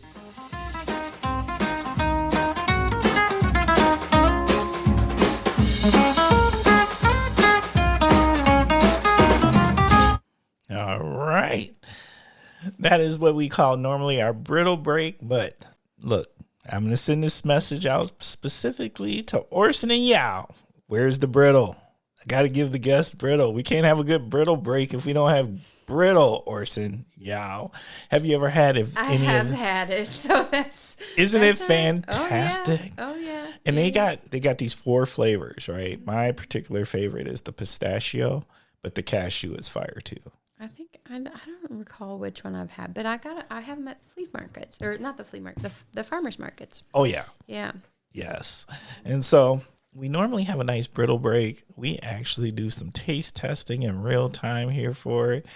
Due to the holidays, these men are they are super busy, and but we better be on the Christmas waiting list there, you two. So much love, much shout out to them over at Share's Ghana Style Brittle. Okay, so it is now time for my favorite segment, and that is called Story Time. It is a great opportunity for our guests to tell the Kosh listeners a story. So Felicia, what do you got?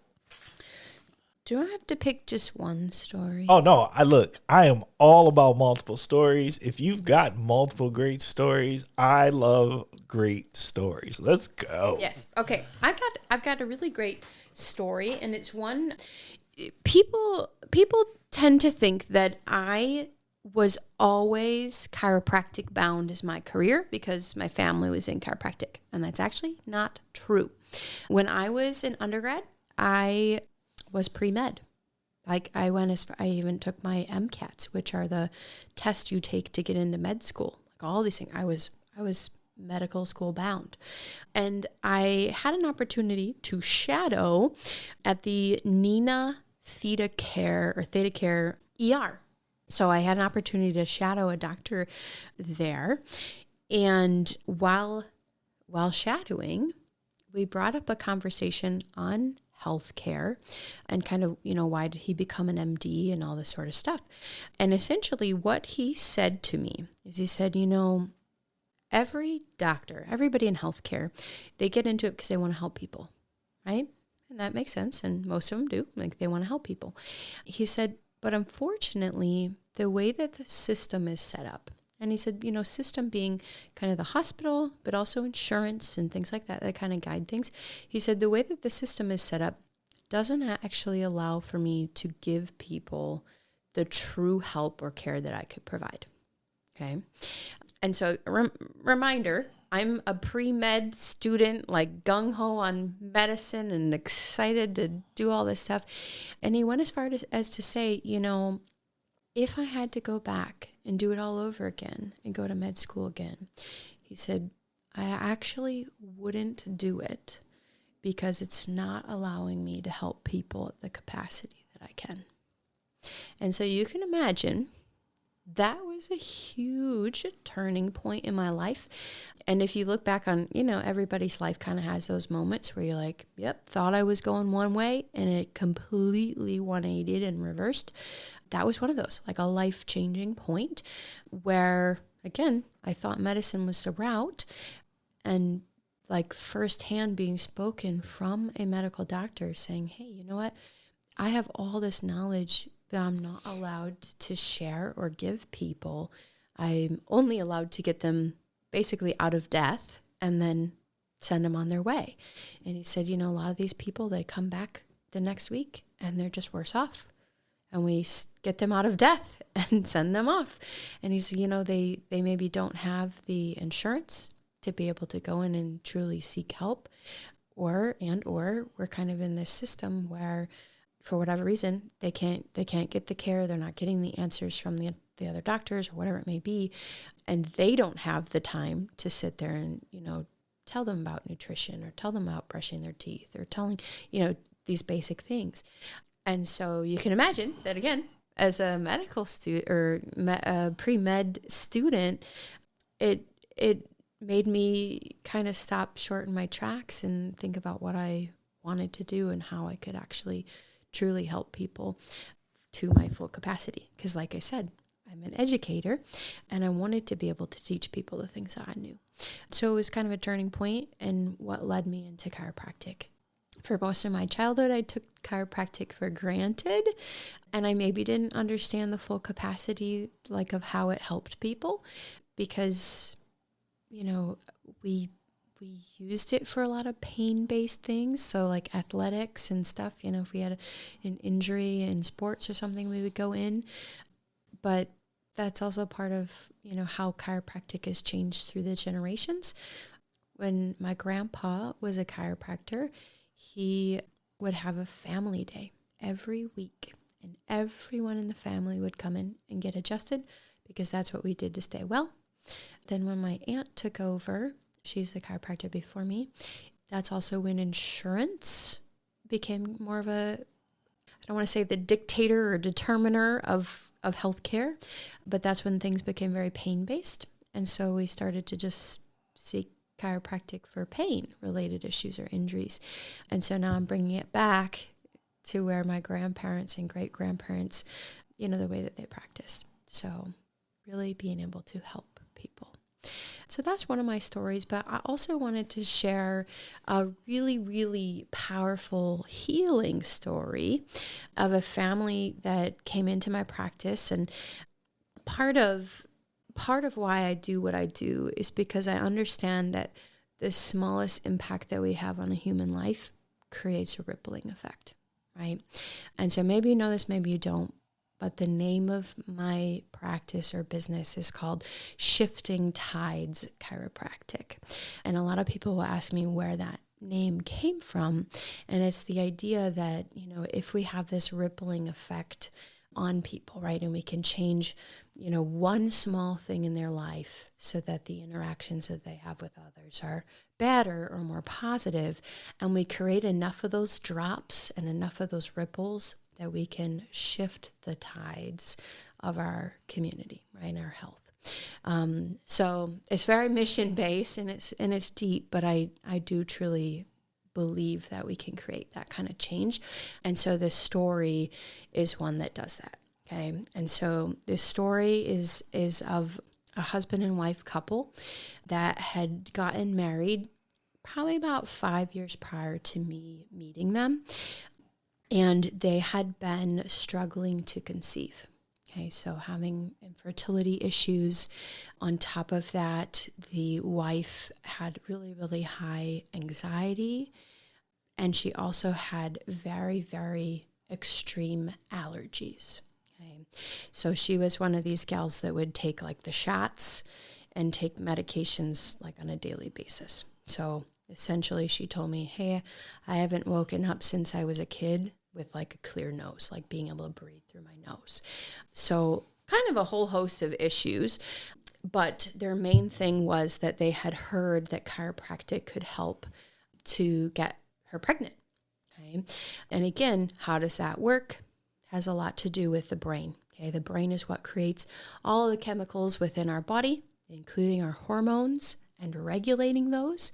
If the body is stressed out, okay, if the body thinks it's being chased by a bear, the likelihood of it wanting to bring life and create life, very low, right?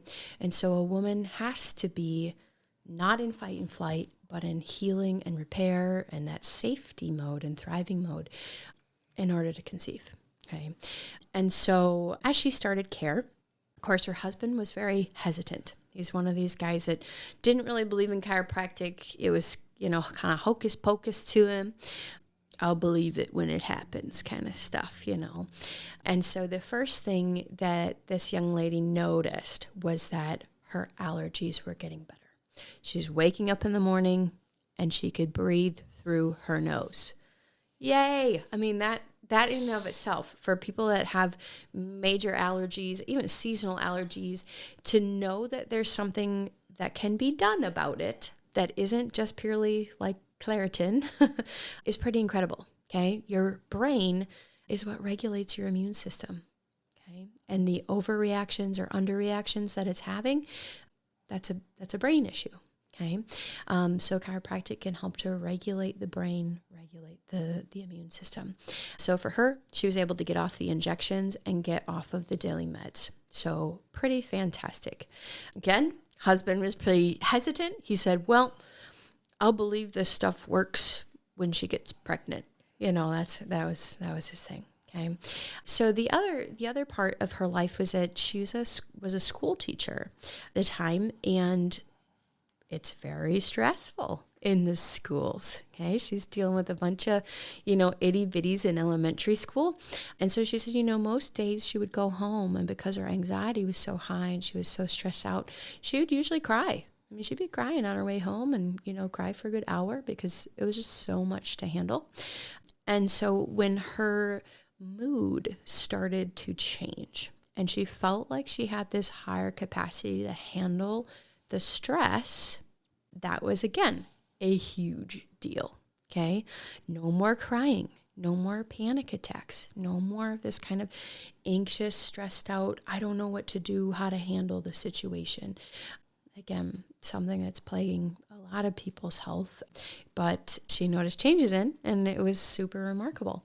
And then shortly after that, guess what? They announced that they were expecting. So yes, she was able to get pregnant. And at that point, Dad finally became a believer, and he got under chiropractic care as well, because he started to understand that, yeah, everything I had told him was truly true, right? It wasn't something we just made up. It was truly true. It's how the brain works. And so he was able to get under care and help himself to be better, better version of himself as well. We took care of Mom through her pregnancy, and then baby when they were first born, as a newborn, and then as a child as well. And so we fast forward to today, and they now have 2 children. And a happy family. And so you think about that and you go, gosh, if we had never met, if we had never crossed paths, what would their life be like now? Where would they be? And would they even have kids? And or would they even maybe be a couple? Because that's the kind of thing that can break a marriage. So that little itty bitty impact of chiropractic has completely changed the trajectory of their life. So I wanted to share that story because I know that there's a lot of people out there that have maybe become kind of hopeless in their health or in their current situation, and hopefully that helps to provide some hope and to know that there are people out there that are rooting for them, and that we want to give them hope. That was awesome. Oh, good. All right. And since you took the time, and we should do this because I think it's important. What was the name of your business again?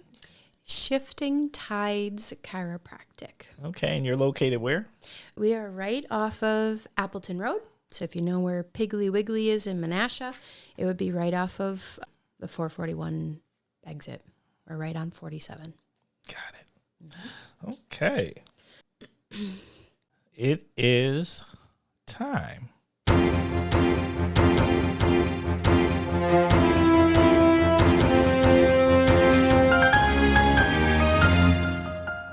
I love it. Every single time. I never get tired of it. It always inspires me. You know, Kosh listeners, when you hear that, that means it is time for the topic of the week. And the topic of the week is chosen by our guests 99.9% of the time. And guess what? This week isn't going to be any different. So, Felicia, what do you got for our topic of the week? Oh, maybe I should make you pick. Oh, wait. I get choices? I don't want a choice. Yeah, give me something. I think I've shared a lot, but I would probably say that I've probably given you a lot to think about and a lot of questions, and I'd like to know what you'd like to know more about. Well, I think we have flushed out a lot. I mean, a different perspective of chiropractic and a different way to think about it, and not to think about what is probably what is mostly promoted, which is like this whole physical cracking of things and snapping of things and pain management. I do have a topic, so I can go with it. Let's go. Okay. Nope. All right. So we're going to, I always have something to talk about. Okay. So what I think we'll go with for the topic of the week, is it topic of the week? Yep. Topic of the day? Well, the topic. It's just the... Yep. It's going to be degeneration and aging. Okay. So there's a common thought out there that as we age, our body's natural progression is to degenerate. Okay. And we basically kind of take that concept of health and we say, when you've got it, you're lucky. But just wait, because once you hit 40, it all snowballs downhill from there. Oh, right? facts. Yeah. Bruh. And so we're all told this, and we're all like, that's all what we believe and that kind of thing. But the reality is number one, the body does have the ability, it has the ability to degenerate, as does it have the ability to regenerate. Okay. And so the first part of degeneration is figuring out why it's happening and what's going on. Okay. Do you believe that your body is constantly fighting in your favor? Yes. Yeah. I actually do believe that. Yeah. And so it is, because if you think of it, like your brain, your body, what its goal is to keep you alive. Yep. Forever and ever and always. That's what it wants to do, right? And so it's always working and fighting in your favor, trying to keep you alive and keep you doing the best that you can. Okay. And so the concept of degeneration, which could be, things like arthritis, degenerative disc disease, degenerative joint disease. If you heard any of these sort of terms of degenerative processes, or if you maybe are an individual or you've seen individuals that don't have good or full range of motion anymore, or they are in more of these kind of hunched over positions, or their fingers are kind of mangled a little bit, and these kinds of things, right? That's degeneration. Okay.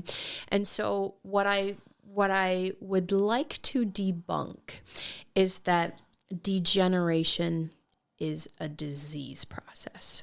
Okay. Because that is what we're told. It's a disease process. You're sick. You got a problem. Well, right? Or inevitable. Or that it's inevitable. Yeah. Yeah. And so number one, it's not inevitable, and it's not a disease process either. It's actually a protection mechanism that the body does on purpose to try to save you and protect you from the things that you're doing in your life that are hurting you. Okay. So the first part of degeneration that I'll kind of debunk is the fact that, as we get older, everybody gets arthritis, everybody degenerates. And the first part of that is that, guess what? That's not true. Not everybody has degeneration. Okay. And even if you look at it, you look at your own body, you say, well, I got arthritis in my right knee. Well, guess what? The right knee and the left knee are the same age. And so if age was purely the factor, both joints would have it, and every joint in your body would have it because they're all the same age. Okay.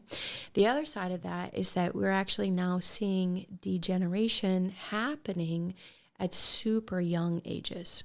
So in children, in kids under the age of 10, we're seeing reversed curves in their neck, right? Where their curves are basically going the opposite direction that they're supposed to, with young kids and teen athletes developing arthritis in knees and hips and elbows, wrists, that kind of thing.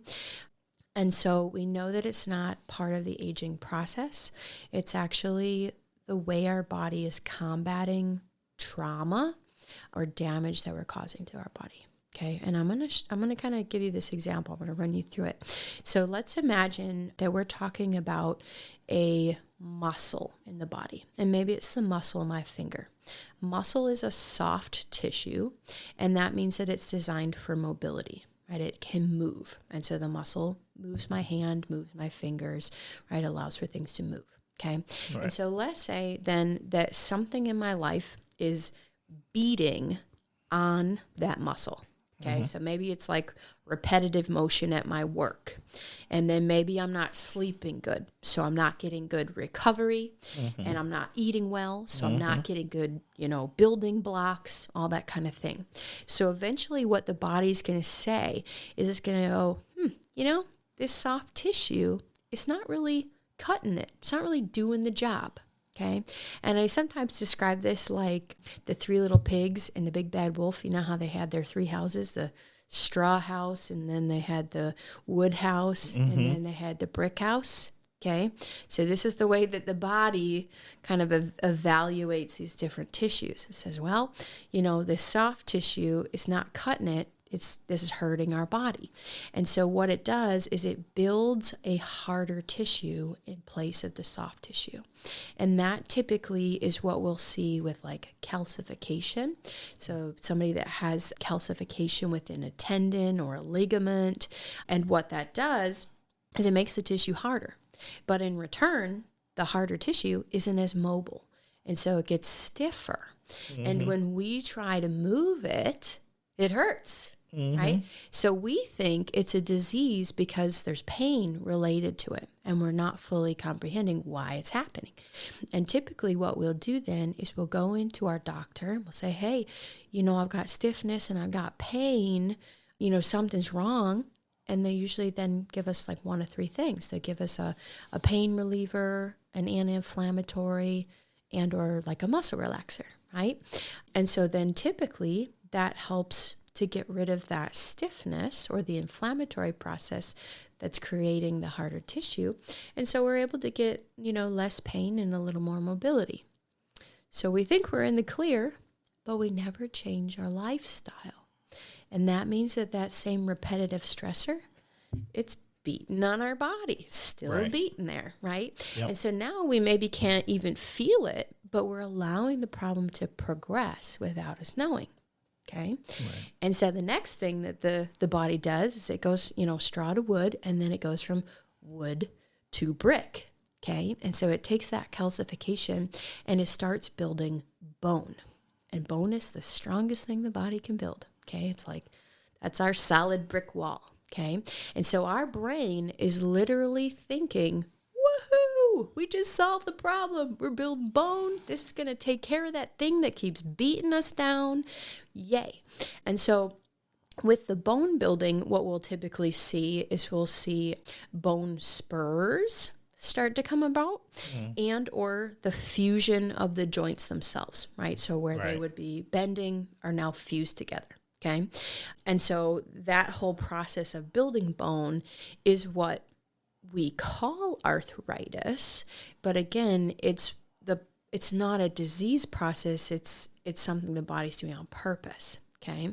And so when the body builds the bone, obviously we lose the mobility, but we gain the strength to be able to withstand that thing that's beating on the body. Okay. So two things with that.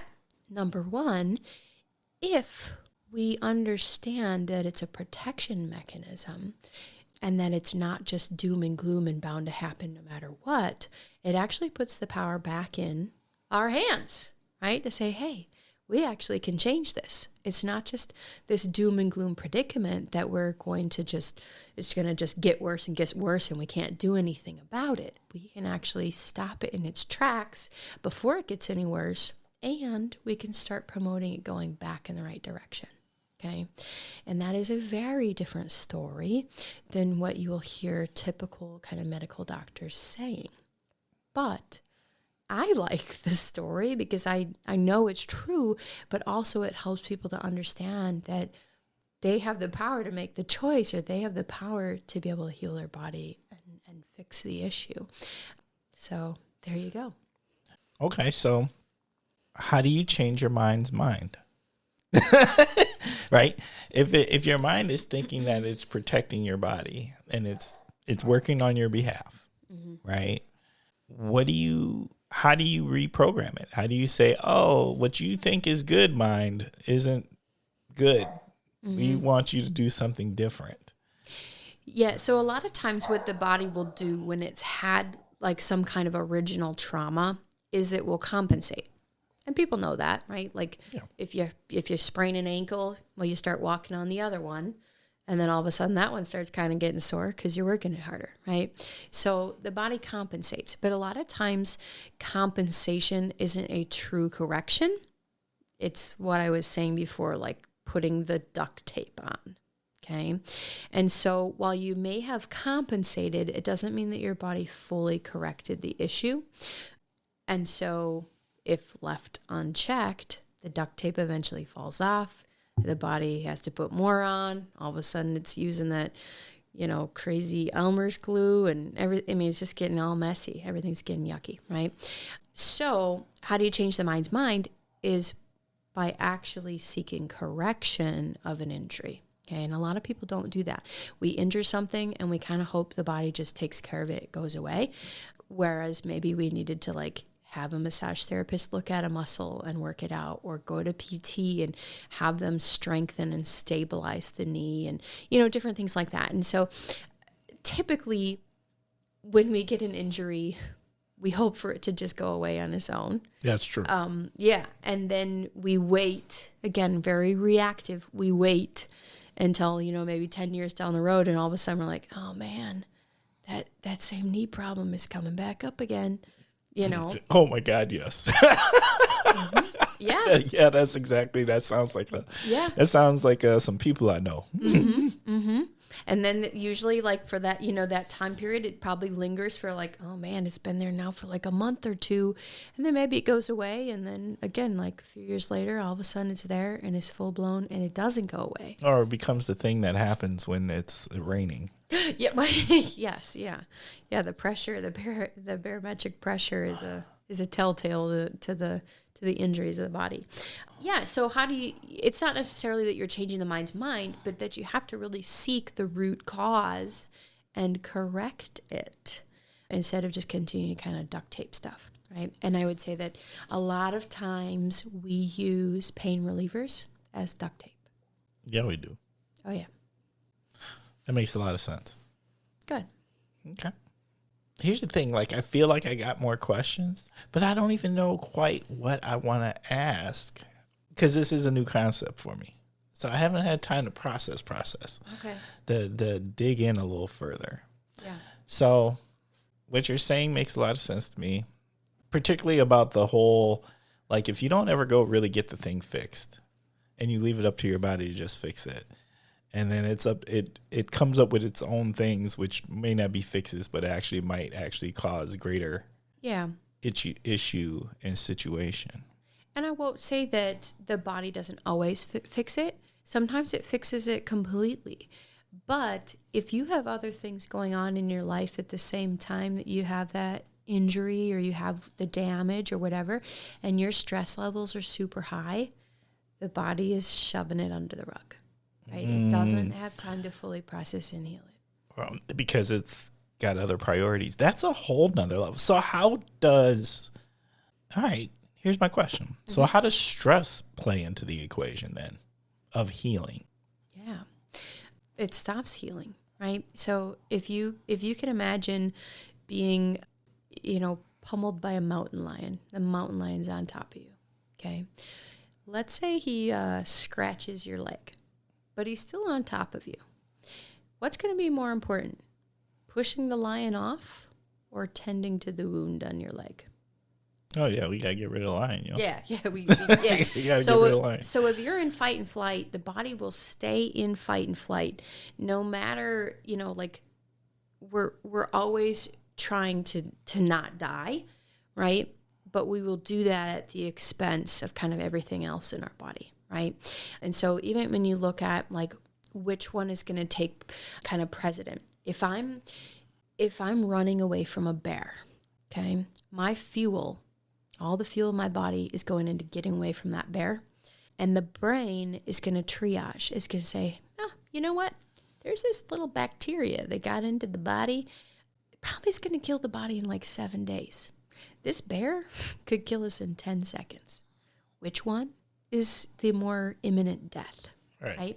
And so it's going to go into fight and flight. It's going to run from the, said kind of fake bear, and our immune system is going to be suppressed. Okay. And then all of a sudden we get sick. Okay? Or we have recurring sickness. Did that answer that? Did that help answer that? Yes. Did it answer it completely? No. Maybe not. Say the question one more time. Well, now I've come up with a new question. Okay. And then my mind was going. Okay. Because here's where I've come to. All right. On the couch, we've had a number of mental health therapists on here. Right. Quite a few. Okay. Right. And a lot of what you've been talking about has to do, to me, sounds like there's a mental health component to the healing.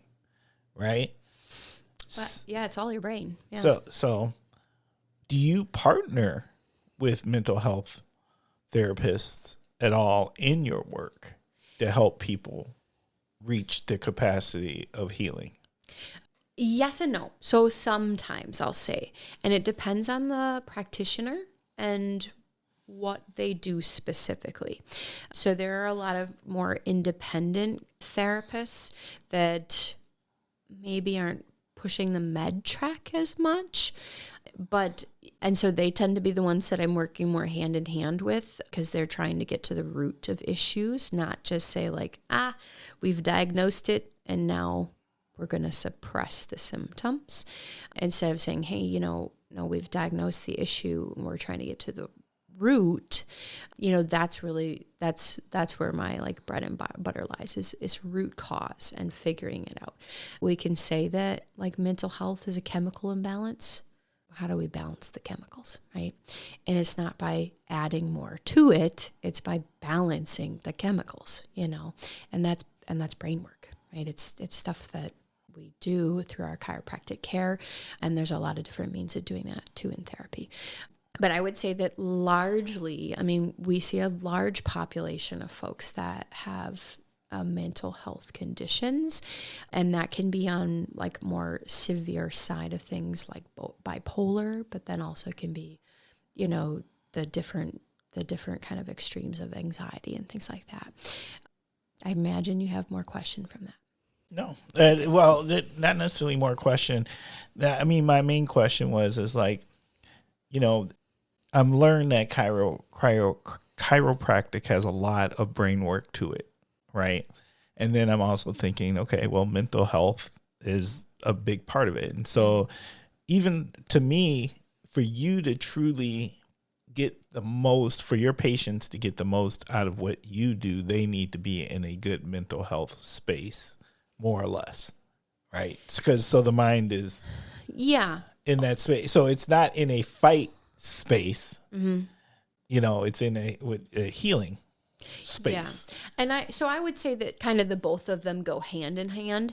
And I would say that sometimes we almost see the opposite of that. Oh, that's my phone. Sorry.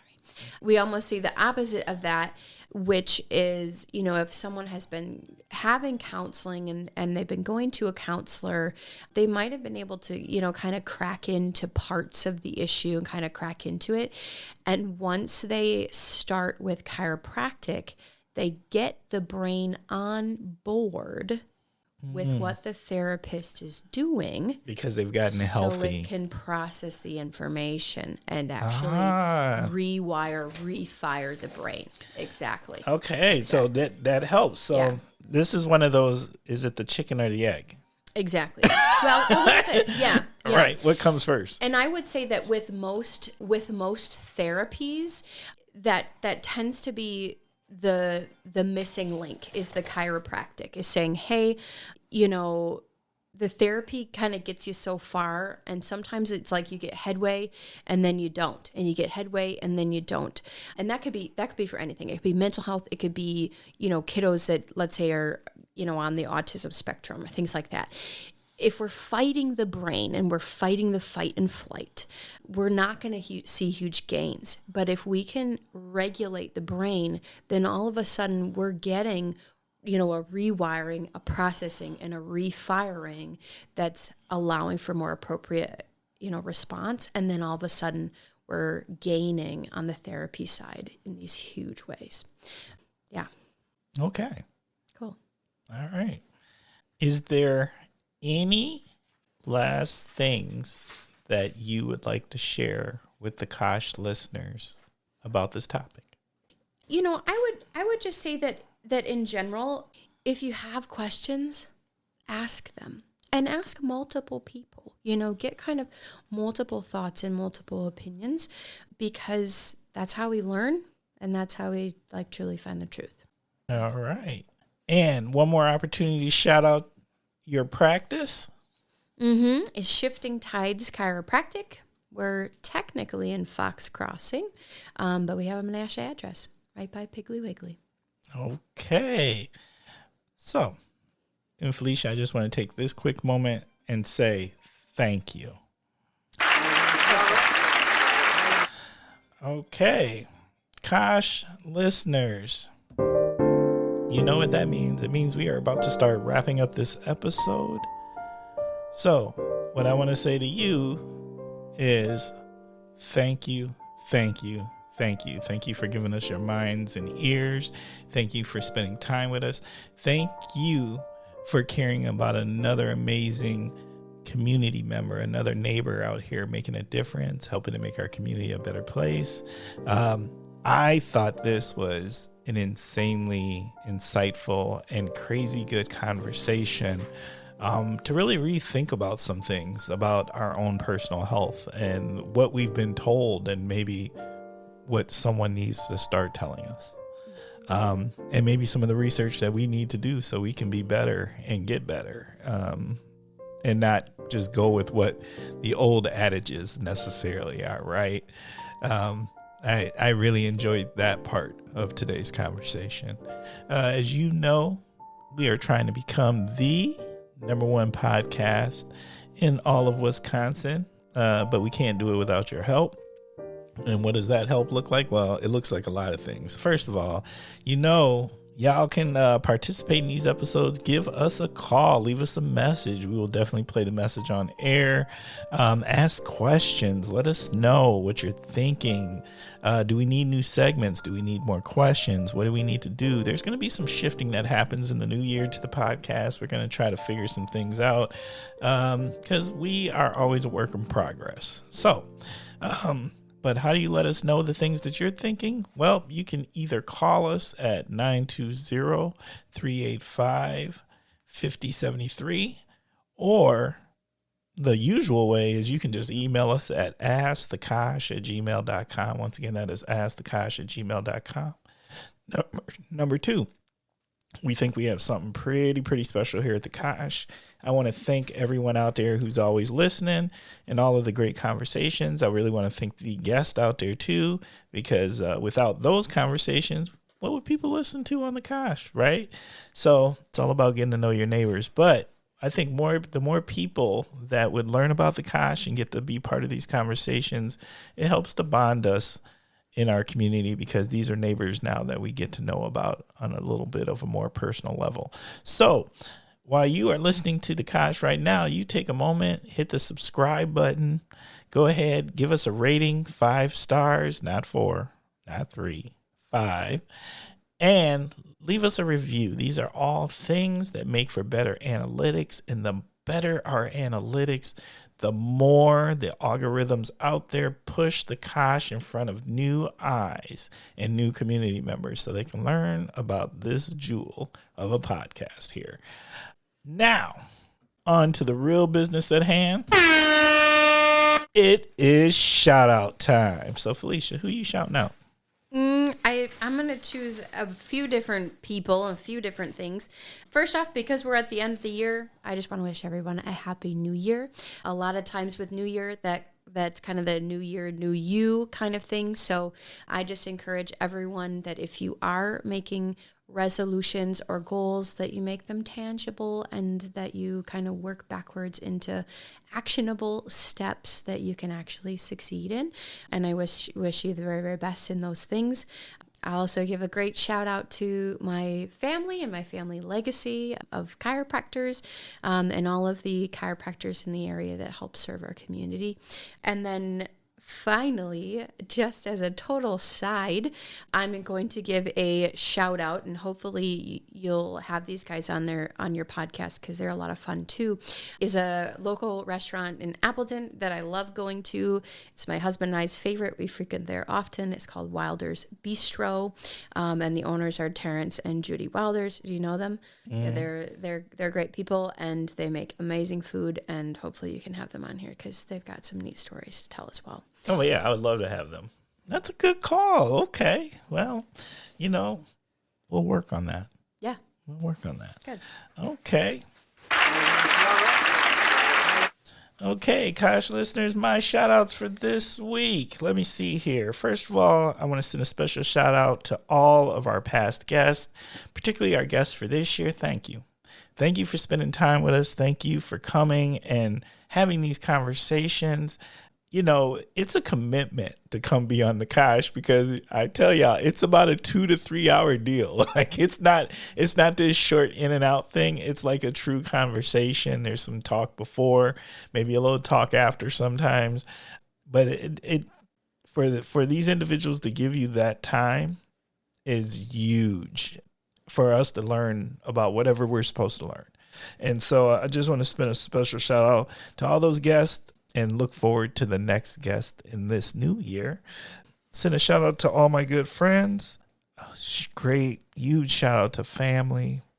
And Happy New Year to everyone. Keeping it super, super simple. Partly because I've been on vacation, y'all, so I ain't talking to everybody. I'm laying low, y'all, in the cut. Sitting in pajama pants and T-shirts most of the time. I'm trying to tell you. Relaxing into the new year. Now, our last thing, and you've got some choices here, Felicia, and they are these. You get 3 choices for the Kosh listeners, and that is this. Option A, you can please share some parting words of wisdom with the Kosh listeners. Option B, tell us what would your 13-year-old self tell you, or what would your self today tell your 13-year-old self? And option C, like a good multiple choice, you get an all of the above, so you can choose both. What would you like to do? Sure. Well, I do have some parting words of wisdom, and I hopefully this will conclude things or kind of wrap it up really nicely. But I will say this. I do believe that the more that you seek the truth, the more that you'll learn to live outside of the box. And outside the box is okay. It's good. And that independence is something that actually makes us more loving individuals and more giving to our community. So food for thought. Fair enough. All right. So what'd you think? It was good. It was good. Yeah. I think it's a fire episode. Good. The Kosh.